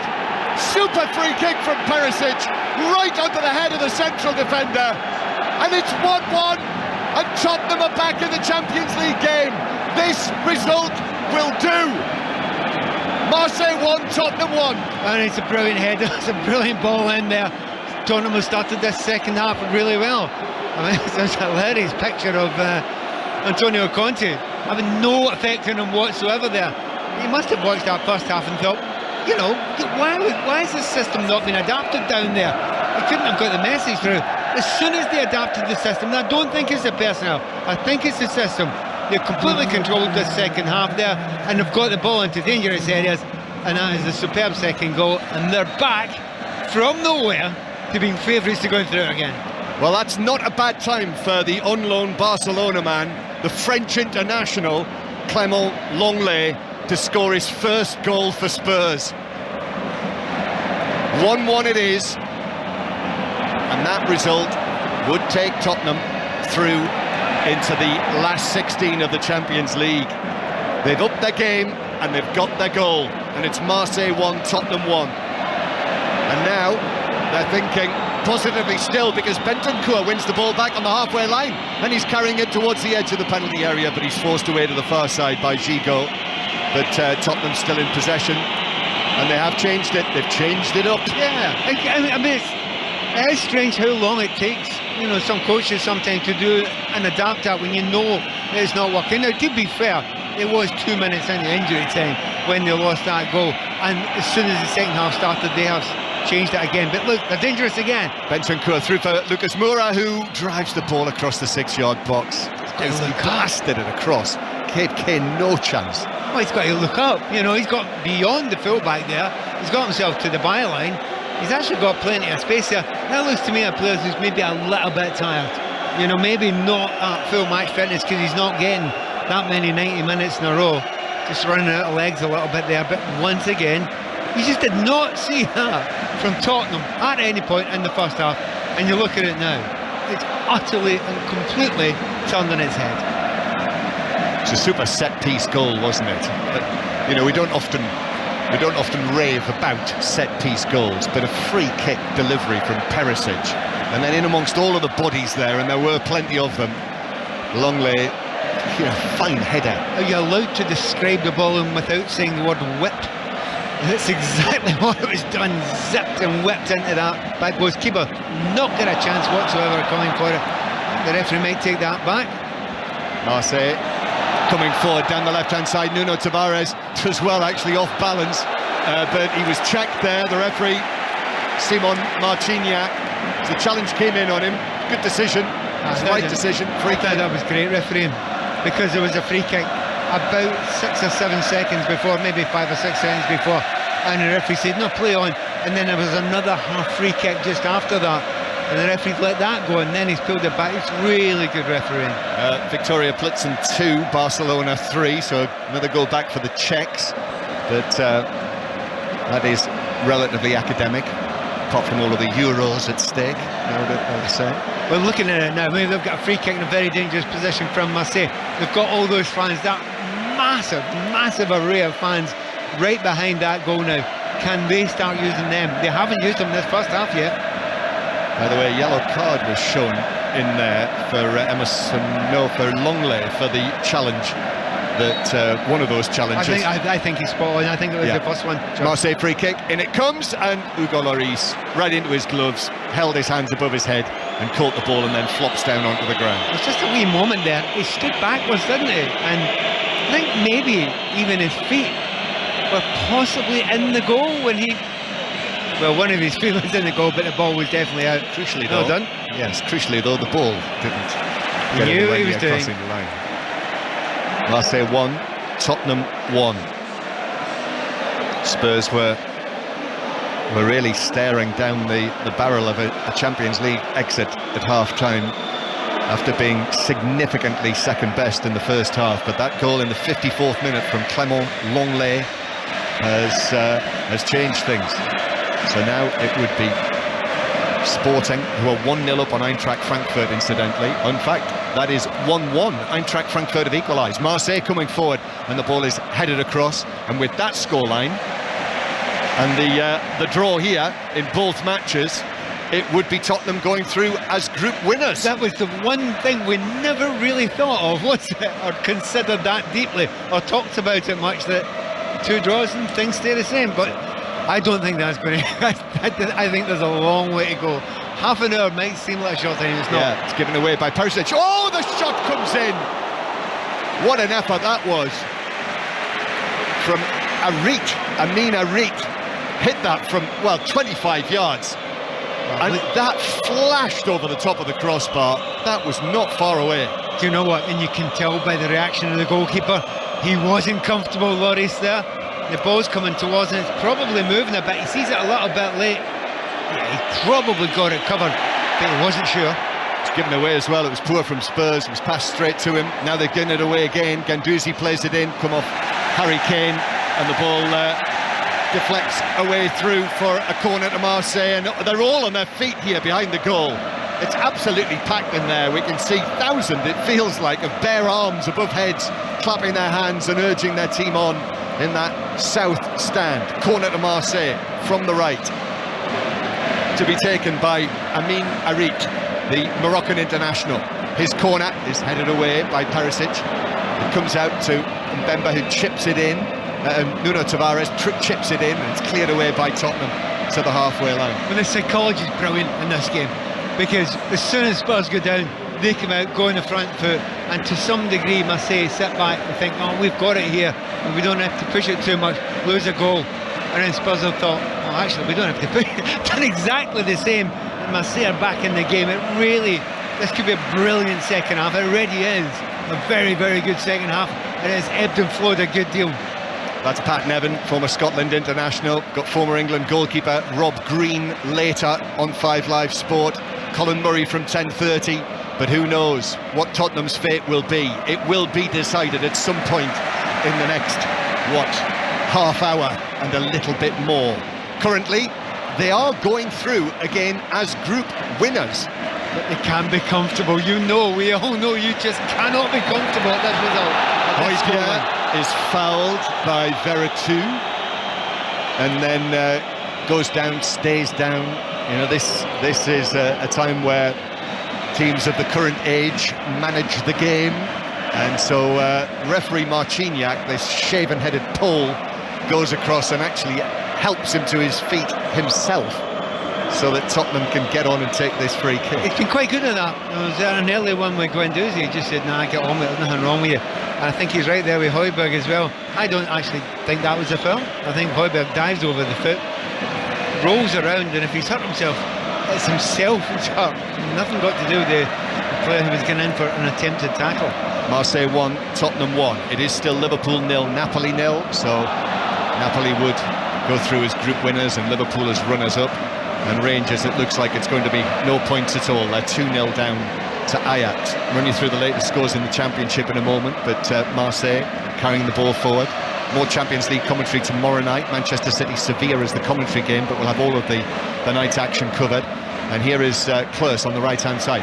Ball in across the edge of the box, but a stretch by Harit. He couldn't get there, and Tottenham clear. But Harit is back onto the ball. The Moroccan international now to the edge of the penalty area. Tottenham have got to be sharp here. Excellent change of feet from the captain Rongier out to Nuno Tavares on the left. Nuno Tavares' cross hits Emerson Royal. Guendouzi is there. Lucas Moura as well, just held off the challenge. Marseille playing from left to right. That noise continues to be beat out of the stand with the drums and the applause. And now the cross from the right-hand side from Mbemba. It's headed back to him. And then he loses out, he's dispossessed, and Bentancur has nipped it away, and Bentancur's over the halfway line, and he plays it square but beyond Lucas Moura, and I think Marseille get back into position, but Emerson Royal's able to play the ball across. Oh, it's lost by Paul Lopez. Kane couldn't get there, and the ball bounced behind off Tottenham's top scorer for a corner. Well, what a chance that was. I mean, it was a poor ball played out wide. It should have found Moura. Poor ball goes beyond him and eventually goes to the right-hand side. Emerson actually got to the end of it there, but it was a poor ball first time. And at the moment, I'm looking down there and seeing Bentancur. He's another one that will do well to end this match because he's really struggling. He broke away brilliantly there. He's suffering a little bit from cramp, and I think both his legs, so exhaustion there from a couple of the Spurs players, but they've got a corner kick. They have. Perisic has gone over there to take it. Marseille 1, Tottenham 1. This is the sound of the Stade Velodrome on 5 Live from the BBC, and it's a corner. Perisic moves away at an angle. Spurs have got lots of men in blue inside the Marseille area. Here it comes to near post, a little glance. I think Eric Dyer got the touch on that, but that took it right across the penalty area, and Marseille will hit a long ball downfield. So 1-1 in both matches in Group D. On D-Day in Group D, it is Tottenham who'd be going through as group winners and Sporting as runners-up. In the Championship, these are the latest scores. Coventry 1, Blackburn 0, Hull City 1, Middlesbrough 2, Luton 0, Reading 0, Preston 1, Swansea 0.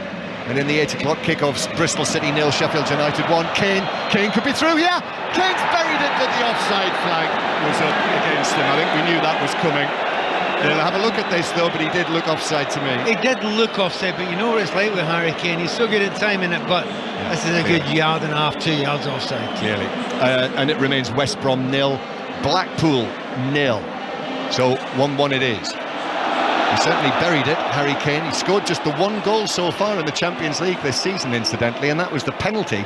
The penalty he did score against Eintracht Frankfurt, so yet to score from open play as he's challenged by Moura's challenged by Belair. He goes down very easily. The referee's not having any of that, and Marseille have it down deep in Tottenham territory, but Bissouma's in there to win the ball back from Jonathan Clares. And now Bentancur to Kane. Nice touch from Kane to take it away from Rongier. Emerson Royal, still Kane. Kane, reverse pass to Emerson Royal, who passes it forward to Moura, who's into the penalty area. There's no flag yet, there is now. And Moura was offside. And similarly, we knew that was coming. Yeah, I love the fact that you actually managed to keep on going there with some interest and excitement, even though you knew fine well. Yeah, well, you just never know, though. You just do not know. You have to keep on. Hull City 1, Middlesbrough 3. Middlesbrough stretched their lead. Cyrus Christie with the third goal, and it looks as though Middlesbrough are going to get their first win under the new management of Michael Carrick. Barn 0, Southend 3, and there has been a red card at Coventry. Naz Premji. It's a red card for Blackburn Rovers. Jake Garry's only just come on as a substitute. Awful challenge. Referee Tim Robinson, no hesitation, straight red. Coventry 1, Blackburn 0, Blackburn down to 10. And Port Vale have made it Wickham 2, Port Vale 2. Marseille 1, Tottenham 1. Still Liverpool 0, Napoli 0, Rangers 0, Ajax 2. And all of the reaction you'll hear from Christian Stellini on the 5 Live Football Daily podcast. What a lure that will be. But if Tottenham get through, he will have to be praised for the work that he's done here. As the ball is played back to Pau Lopez, who's had a couple of shaky moments, the Marseille goalkeeper in the second half. That wasn't the kindest pass back either. I mean, the ball's volleyed back to him, it's bouncing really high, he can't take a touch. So he's just leathered out of play there, and just a little bit lack of confidence in that Marseille team. They were doing really well up until about 3 or 4 minutes ago, and it looks like Spurs have got themselves back into not a dominant position, but certainly they're with chances of making chances because they're breaking well. Lincoln 1, Accrington Stanley 1, and Marseille bring the ball out from the back. Clares plays it infield, and he was caught late there by Perisic, so it's a free kick.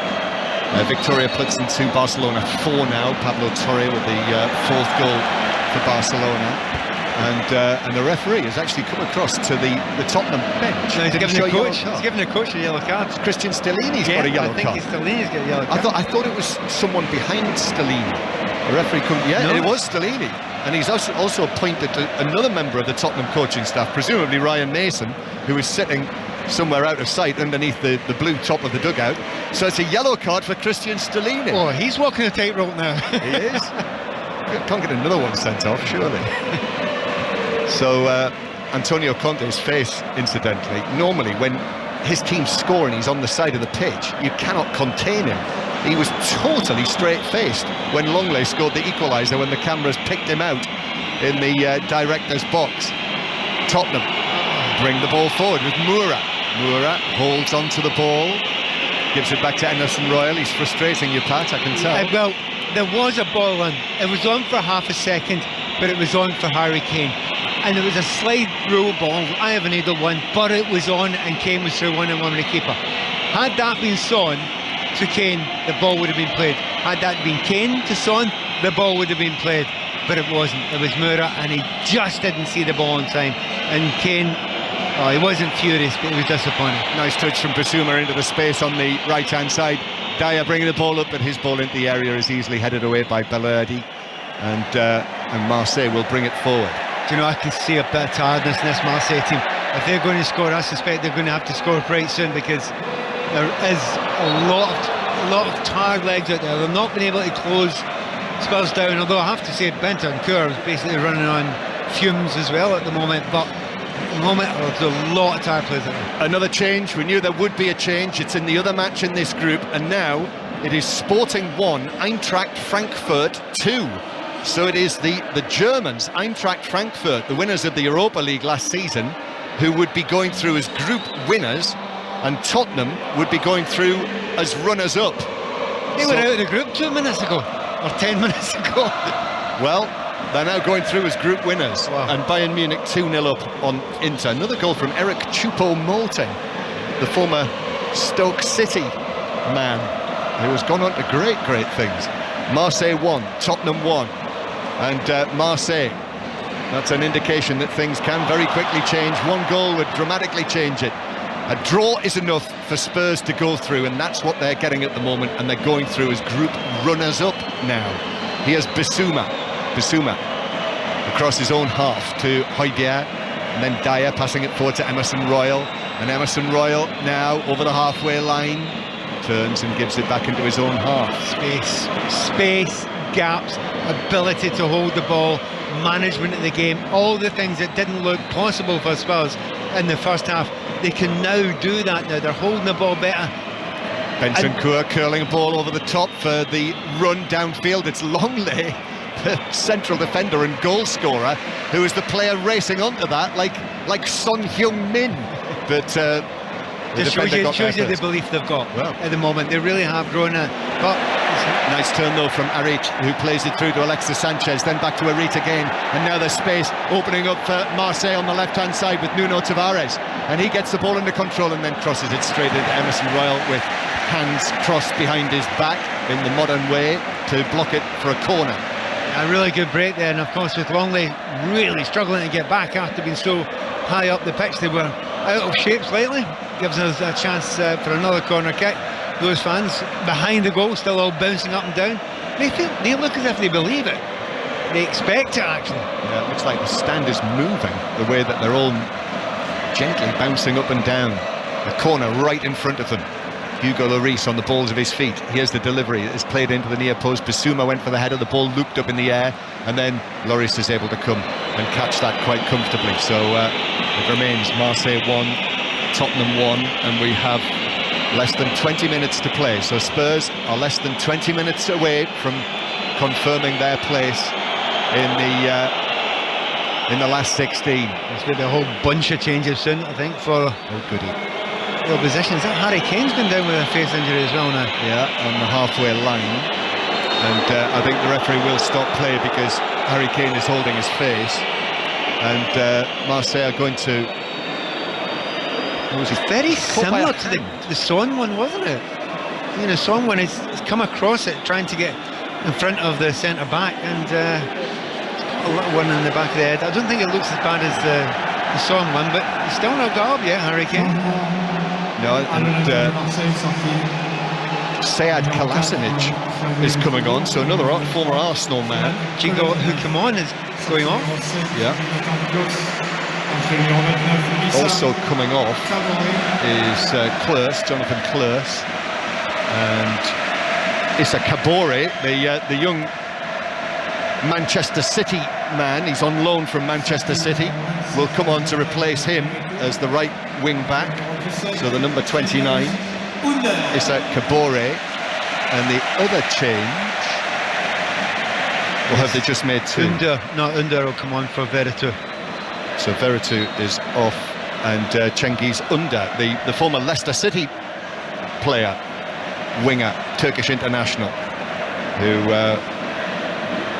replaces Veretout. Well, talking about the fact that they look to me there as if they were running out of legs. They look very, very tired. Their coach agrees with me completely. He's brought in 3 new players, and that'll give him a little bit of spark between now and the end of the game. So the number 17, Cengiz Under, didn't really happen for him at all at Leicester. And 1-1 remains the score. So that is 1, 2, 3, 4 substitutions now made by Marseille. It is now full time at Coventry in the Championship. Naz Premji. Coventry 1, Blackburn 0. Jamie Allen's first half goal enough to win the points here against Blackburn, who had sub Jake Garrett sent off late on. It's a miserable night for them. Coventry 1, Blackburn Rovers 0. Cengiz Under on the right-hand side into the action for the first time. Switched the ball onto his left foot and swirled it in, but too close to Lloris, who was able to catch it. But it's the right idea. It was absolutely spot on, the right idea. Didn't give it enough, and you know, he needed a little bit more height there so he could give his forward something to attack. But Alexis Sanchez, you know, lots of things going for him in his game, but not absolutely brilliant in the air when he's faced against 2 and 3 big centre backs. Harry Kane, who is, as you'll gather, okay, back on his feet in the play, played it through to Moura, who gave it back to Harry Kane. Barrow now lead Colchester by 3-1, and Longley has it halfway inside his own half. 15 minutes to go. Tottenham going through only as group runners-up because Eintracht Frankfurt are winning, but I think from the position they were in at half-time, they will take that. And Emerson Royal has been upended on the far side of the field. Well, it was a 50-50 tackle, and to be fair... Oh, there was a little bit of afters. Yeah, there was. I mean, shoulder to shoulder. Belardi, I think it was. I'm going to hit you as hard as he was hitting now. Right. Oh, you didn't get down. Pat, leave me alone. Get off me. I'll tell you what, there was more force on the firework that went off near you there. I jumped a lot more when that went off. Right, Belardi is yellow carded for that. I mean, he did. It was the gentlest of nudges. And Emerson Royal goes down. Goes to hold his head first. Hold his head. There's nothing near his wide head. Open. Honestly. Preston 1, Swansea 0 is the final score. So Preston 1, Swansea 0. So that is 3 wins out of the last 4 for Preston. Bring the other full-time scores as they go. Middlesbrough getting close to what will be Michael Carrick's first win as their manager, and Jonathan Woodgate as well, who's been sitting alongside us so often over the course of the last few months, the assistant at Middlesbrough. But Marseille with a ball at the back. There might be more drama yet. This is finely poised. If Tottenham lose, if Marseille win this, Marseille would go through and Tottenham would go into the Europa League, but it's 1-1, and the ball is being brought forward by Cengiz Ünder, but he just runs into Perisic, and Perisic passes the ball down the line to Harry Kane, and Kane takes on Mbemba, and the ball runs away down towards the corner flag, but Kane gets there and turns and plays it infield, a long pass into the middle to Højbjerg, who allows the ball to run across him and out to Emerson Royal on the right-hand side, who seems to have shrugged off that horrible injury that he had a few moments ago. And then forward from Bissouma, but Bissouma passed it straight into Belardi, and Belardi has got it again, and Guendouzi allows the ball to run. That was nice. And Nuno Tavares now, he's able to take the ball on. Marseille with it on the left-hand side. In it comes towards the edge of the area. Flick from Alexis Sanchez, but a flick straight to the Tottenham defender, Eric Dyer, who was able to get it away. Marseille again, building the pressure. Eric Dyer steps in on the challenge. Alexis Sanchez is there. Back it comes through the middle, then up towards the edge of the penalty area. Tottenham defending for their lives here. Again, the ball through to the edge of the box, and Longley does well. Puts in the challenge and allows the ball to run all the way through to Hugo Lloris to pick it up. And now there's more frustration from the home supporters, because it's got to be Bentancur. I mean, I can't see it from here, it's a distance away from us, but Bentancur has been, for the last 20-25 minutes, he's been feeling his hamstring, and you know, it's a great act if he's, you know, acted all that time. He's done well to last this long, but it's one of those ones to see if it actually pings. You can feel it tightening. He could be out for a good long time. It's one of those ones you've got to take is it worth taking a chance with? World Cup. For the World Cup for Uruguay, beginning 2 weeks on Sunday, it all kicks off, and you know, Tottenham will be worried about the game against Liverpool on Sunday, which is one of our 5 live commentaries this coming weekend, when we'll also, by the way, bring you all of those dramatic games that are coming in the T20 World Cup, and indeed the Women's Rugby Union World Cup. The England semi-final is in the early hours of Saturday morning on 5 Live.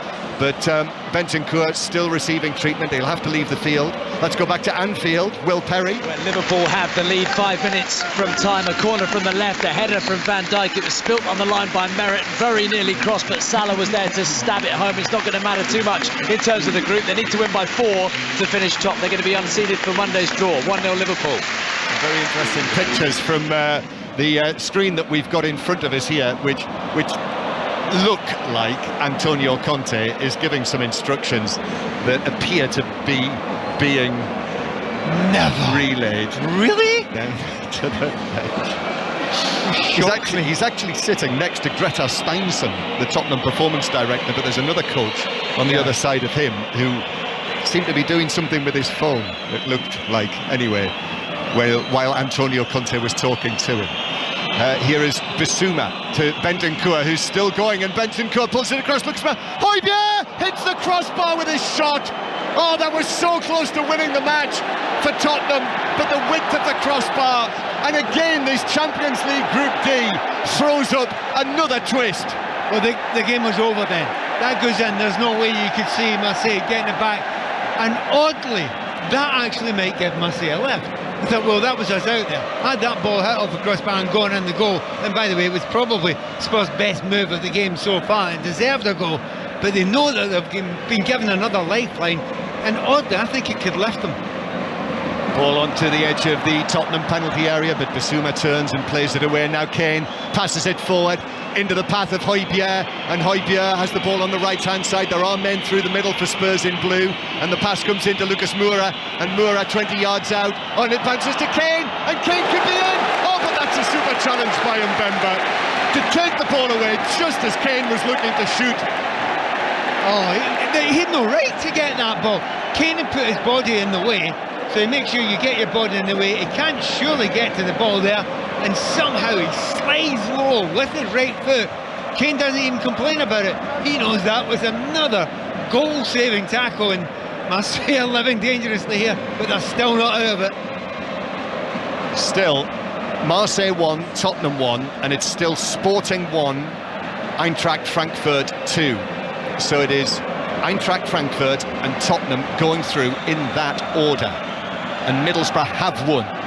They've beaten Hull City by 3-1. But Marseille now, ball in from the left-hand side into the penalty area, but Tottenham deal with the danger. Emerson Royal gets it away, but it bounces back again. And the ball is played across to the edge of the area. Under is in. It bounces to Alexis Sanchez, who hits the shot on the fall, but that's deflected wide of the near post. Well defended, Tottenham. Well defended their 6-yard box. It's behind. It's a corner though to Marseille. West Brom are leading Blackpool by 1-0. Okay Yokoslu has scored that. Yeah, but such pressure on just now, isn't it? It's extraordinary, the pressure down here. Corner kick now for Marseille. They're going to make a substitution quickly as well. They are. This is the last one that Marseille can make. And Luis Suarez is coming on, I think. Yeah, Luis Suarez, the Colombian, is coming on, the number 11. So another forward player. So it is a corner for Marseille, and a low shot is blocked by Kane. It's played back across the penalty area, but wide of the far post and behind, and it's a goal kick to Tottenham. It's still 1-1. Tottenham still going through. Yeah, they are just now, but so much has happened in the last few minutes. Tottenham nearly had a goal there with Harry Kane. Brilliant tackle. They've hit the crossbar with a fantastic shot. Was it Hotspur? I think it was.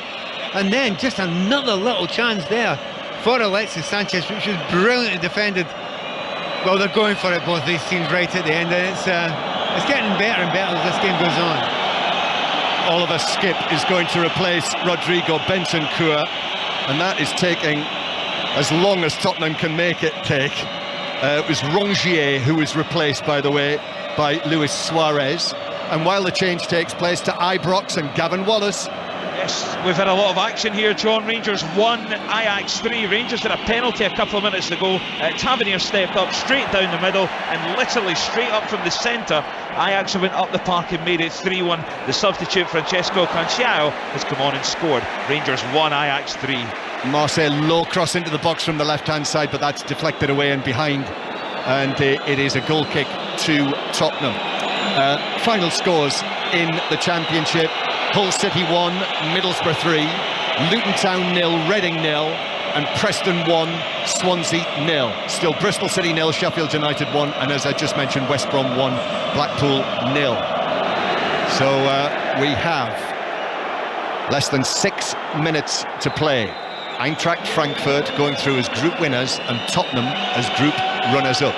If Tottenham were to win this match, then they would be going through as group winners. Now Oliver Skipp is wrestling for the ball on the halfway line. He's conceded a free kick. Marseille take it out towards the left-hand side. And Spurs have gone back to that back five again, as if to say we're going to try and hold on. It's a 5-3-2. It's a system that wasn't working for them in the first half. They're going to cede dominance of the ball here and just try and play these last 6 or so minutes out. Dangerous ploy, very dangerous. Do you think that's the word that might have come down from the director's box? I'm absolutely convinced, A, the substitution that had to be made, and B, possibly, let's hang on here.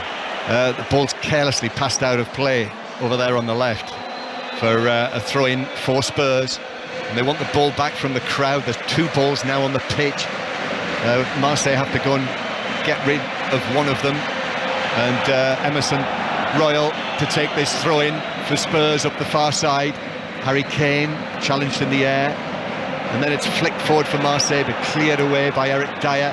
It comes back through the middle. Marseille, you do feel that there are going to be chances for them to go back in front and potentially knock Tottenham out of the Champions League. Nuno Tavares crosses from the left, that comes off Emerson Royal, deflects off him, it is a corner. We're getting very close to the goalkeeper. Lopez coming up, he's not coming up this time, but it won't be long.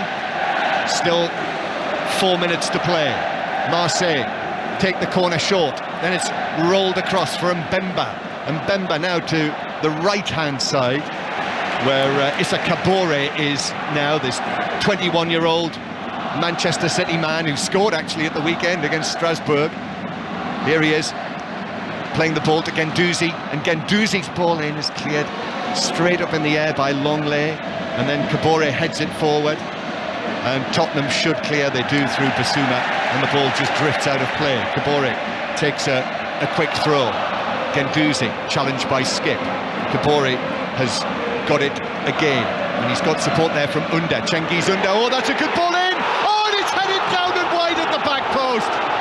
That seemed certain that it would end up in the back of the net, but the header down into the ground bounces wide of the far post, and I can hardly believe my eyes that it didn't go in. Do you know, you mentioned just a minute before there, you thought they were going to get a chance. That is as clear-cut a chance as you're going to get in the back post. The overlap, very similar to the goal that they scored in the first half, an injury time, ball played there to the back post. He probably thinks it's in when it's left his head as well. He cannot believe it's just slipped by the goalpost. Of all people, it was Kolasinac, the former Arsenal defender, the substitute. I'm still not quite sure how that didn't go in. Moura now for Tottenham through the middle. Well, I thought he might have had a case for a free kick there as he was leaned into, went down. Referee Marciniak says no free kick. And so it is Marseille. What an end this is. I certainly wouldn't discount Pat, more drama here. Absolutely not. And another goal at one end or the other. Well, and again, how much time are you going to add on here? It's going to be 5-6 minutes again. He adds on at the end of this game. Marseille have lost possession. They've given it away. Harry Kane plays it forward. And if Højbjerg has got any sense, he'll take this towards the corner flag. And he's now played it down the line for Emerson Royal. He's not going to get there. It's cleared away by Balerdi.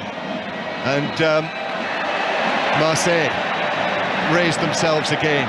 If you've just switched onto us on 5 Live, really dramatic final night in Group D here, with currently Eintracht Frankfurt going through as group winners and Tottenham as group runners-up. They're getting the draw, which is the minimum they needed to get into the last 16, but it could change yet.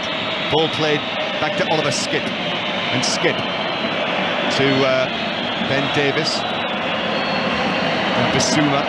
And it has finished Rangers 1, Ajax 3, so confirmation that Rangers' European season is over, finishing bottom of that group. Still Liverpool 1, Napoli 0, but Napoli going through as group winners. Brian Hill is going to come on, that's the next change for Tottenham. But Harry Kane now on the left-hand side. Kane up against Kabore, still going Kane through himself to the ground, and it gets it. He gets the free kick. I was trying to button to see he's going to get a free kick here. And he got it. He knew what he was doing, Harry. Yeah, that was. And they're on the referee's performance tonight. I mean, was there enough in that challenge for a free kick? Well, basically, if Harry's got the ball and he keeps the ball between you, he keeps the ball himself between you and the ball, you can't get the ball, so leave it. Close him into the corner. And I think that was a bit of immaturity in the tackle there. Yeah, there is. It's a free kick. Kane made sure he got it by the way he went down. But the Tottenham fans in that corner near Harry Kane, where he won that free kick, they are making a lot of noise in that section behind massive black netting which hangs from the roof. And it's 4 minutes of added time that we're playing, and Marseille are bringing the ball forward through the middle. Eric Dyer is calling for support, but now Nuno Tavares on the left shoots, but it flies away over the angle of post and bar. And if it had been the Arsenal man, Nuno Tavares, on loan from Arsenal, who'd scored the goal that knocked them out, I mean, what a twist that would have been. Oh, two brilliant chances they've had in the last few minutes there. Yeah, it's at an angle there. It's going to have to be something special. But he just got a little bit excited. He has lashed at it. He's caught it well, but it's a good 3, 4, 5 yards, maybe over 5 feet over the crossbar there by the time it finishes. And Hotspur, is he the one that's gone down? Yep. Most injured. I think he is injured, actually. I don't think he's wasting time there. Brian Hill is still waiting to come on, and we are going to see that change now. So they need to leave it. If they can't bring him in if they're not sure about Hotspur. Well, they've got the ball there. The fourth official has got it, but they shouldn't make it. Not yet. Not until they're sure. We've played 2 minutes. We're into the 3rd minute of the 4. Tottenham are nearly there, but they've had to really dig deep for this tonight. An unconvincing first half. Hotspur can't run, so they're basically playing with 10 men. Sporting 1, Eintracht Frankfurt 2 is a final score. So Eintracht Frankfurt have won, and with the scores as they are, they would be going through as group winners, unless Tottenham can turn this right around. But Nuno Tavares on the other side, and it's Marseille who are thinking about a winner. Marseille goal now, that would knock Tottenham out surely, and then it comes to the back post and a stretch and a header away for Tottenham by Ben Davies. Comes out to Kabore though, and he uses Guendouzi, and Guendouzi plays it square to Balerdi, and the central defender puts his foot on it and plays it behind both his teammates on the far side. Nuno Tavares has got it, and in comes the ball from the left, but that's far too close, and in fact there's an offside flag, and it is caught by Hugo Lloris. We've had 2 minutes now of the 4 of added time. Yeah, and they're going to make this change just now. Interesting to see who does go off. Well, it's actually Lucas Moura. Yeah, well, they must be confident that Hotspur is actually fit there to carry on. I'm looking at Hotspur. He looks a long way away from fit. Seems to have turned his ankle slightly. Liverpool now leading by 2-0. Darwin Núñez has scored the second for Liverpool, but that doesn't change anything. Liverpool's still going through his group runners-up. Yeah, Moura has taken an eternity to get off this field. Finally happened, and he's run down another 30 seconds with the clock. Only 1:30 to go now. Referee should be adding it on, whether he does or not. West Brom have beaten Blackpool by 1-0, so a first win for the new coach, Carlos Corberán. West Brom 1, Blackpool 0. Still Bristol City 0, Sheffield United 1 in the final moments. Final moments here as well in the vibrant Mediterranean port city of Marseille. Quite a night it's been, and Tottenham have been made to work for this. I mean, goodness knows who's going to be fit for the game against Liverpool on Sunday. But with this scoreline, Spurs are going through. Marseille, though, I've got time for at least one more attack. High ball towards Nuno Tavares. Emerson Royal comes and wins the header, though. But quickly, they've got another ball back from the side of the pitch. I make it, we've got 30 seconds to go. And the ball's been won back by Oliver Skipp. And Skipp will give it to Brian Hill. And his first touch, if he's got any sense, he should just head towards the corner flag. And I thought he'd been tripped there, but the referee says no. So Marseille might have one final attack, but they're going to have to score with this if they're going to get through tonight. And it's approaching the halfway line, still in the centre circle. Needs more urgency from Marseille. Out it comes to Guendouzi. Guendouzi looks up. It's got to go long, but while he was waiting on it, Oliver Skipp came, challenged and put it out of play. Guendouzi takes the throw. We've had the 4 minutes of added time now. It's up to what the referee's adding on for time wasting. And Tottenham now with Harry Kane, and Kane plays it across to Hotspur, and Hotspur's up to the edge of the area, and Hotspur scores! Right-footed! What a finish that was! He's almost on one leg, Hotspur, but he's made it 2-1 to Tottenham, and with this scoreline, Spurs are going through as group winners. It looked like they were down and almost out at half-time, but they've turned it right around. Marseille 1, Tottenham 2. They were denied last week in their own stadium against Sporting, but not tonight here in Marseille. In injury time, they managed to get it. And how important that might be. The referee has now blown his whistle. The game is now finished. Spurs are through, as you say, as winners. Do you know what? They deserve it for what they did in the second half. They changed it. They were the better side. They threw everyone up there, I must say. That's what happened there. And that's allowed Harry Kane to get the ball and play the perfect ball in to Hotspur. Take nothing away. What a good finish it was. But so much drama all night long. And in the end, Spurs finally sneak over the line. It was a rattling finish from Hotspur. It was virtually the last kick of the match, and it has finished. Marseille 1, Tottenham 2, and the home supporters are stunned. In the three stands that are open here tonight, the Marseille players all in white down there, many of them on the turf, and the Tottenham celebrations in that corner, down in front of their 1,600 or so travelling fans. Well, they are wild support, wild celebrations from the Tottenham players. Shirts are being twirled, applause from players to supporters and back from supporters to players, and even without Antonio Conte on the touchline, Tottenham have done the job. They've won the match here tonight, first time they've ever won in France in any of the European competitions, and they are going through to the draw on Monday as one of the group winners. Pat Nevin. Yeah, and what a fight back. You know, they've done it so many times now. It's beginning to become a trademark with Spurs. Lose a goal, but somehow get it back, and they have, you know, at the end of the game there, they actually did manage it very, very well. But they're lucky, because in that first half they could have gone 2 goals down, and had that happened, I'm not sure they would have come back from it. But they have come back from it. There is a cost. There's a number of injuries they've got, not least Son.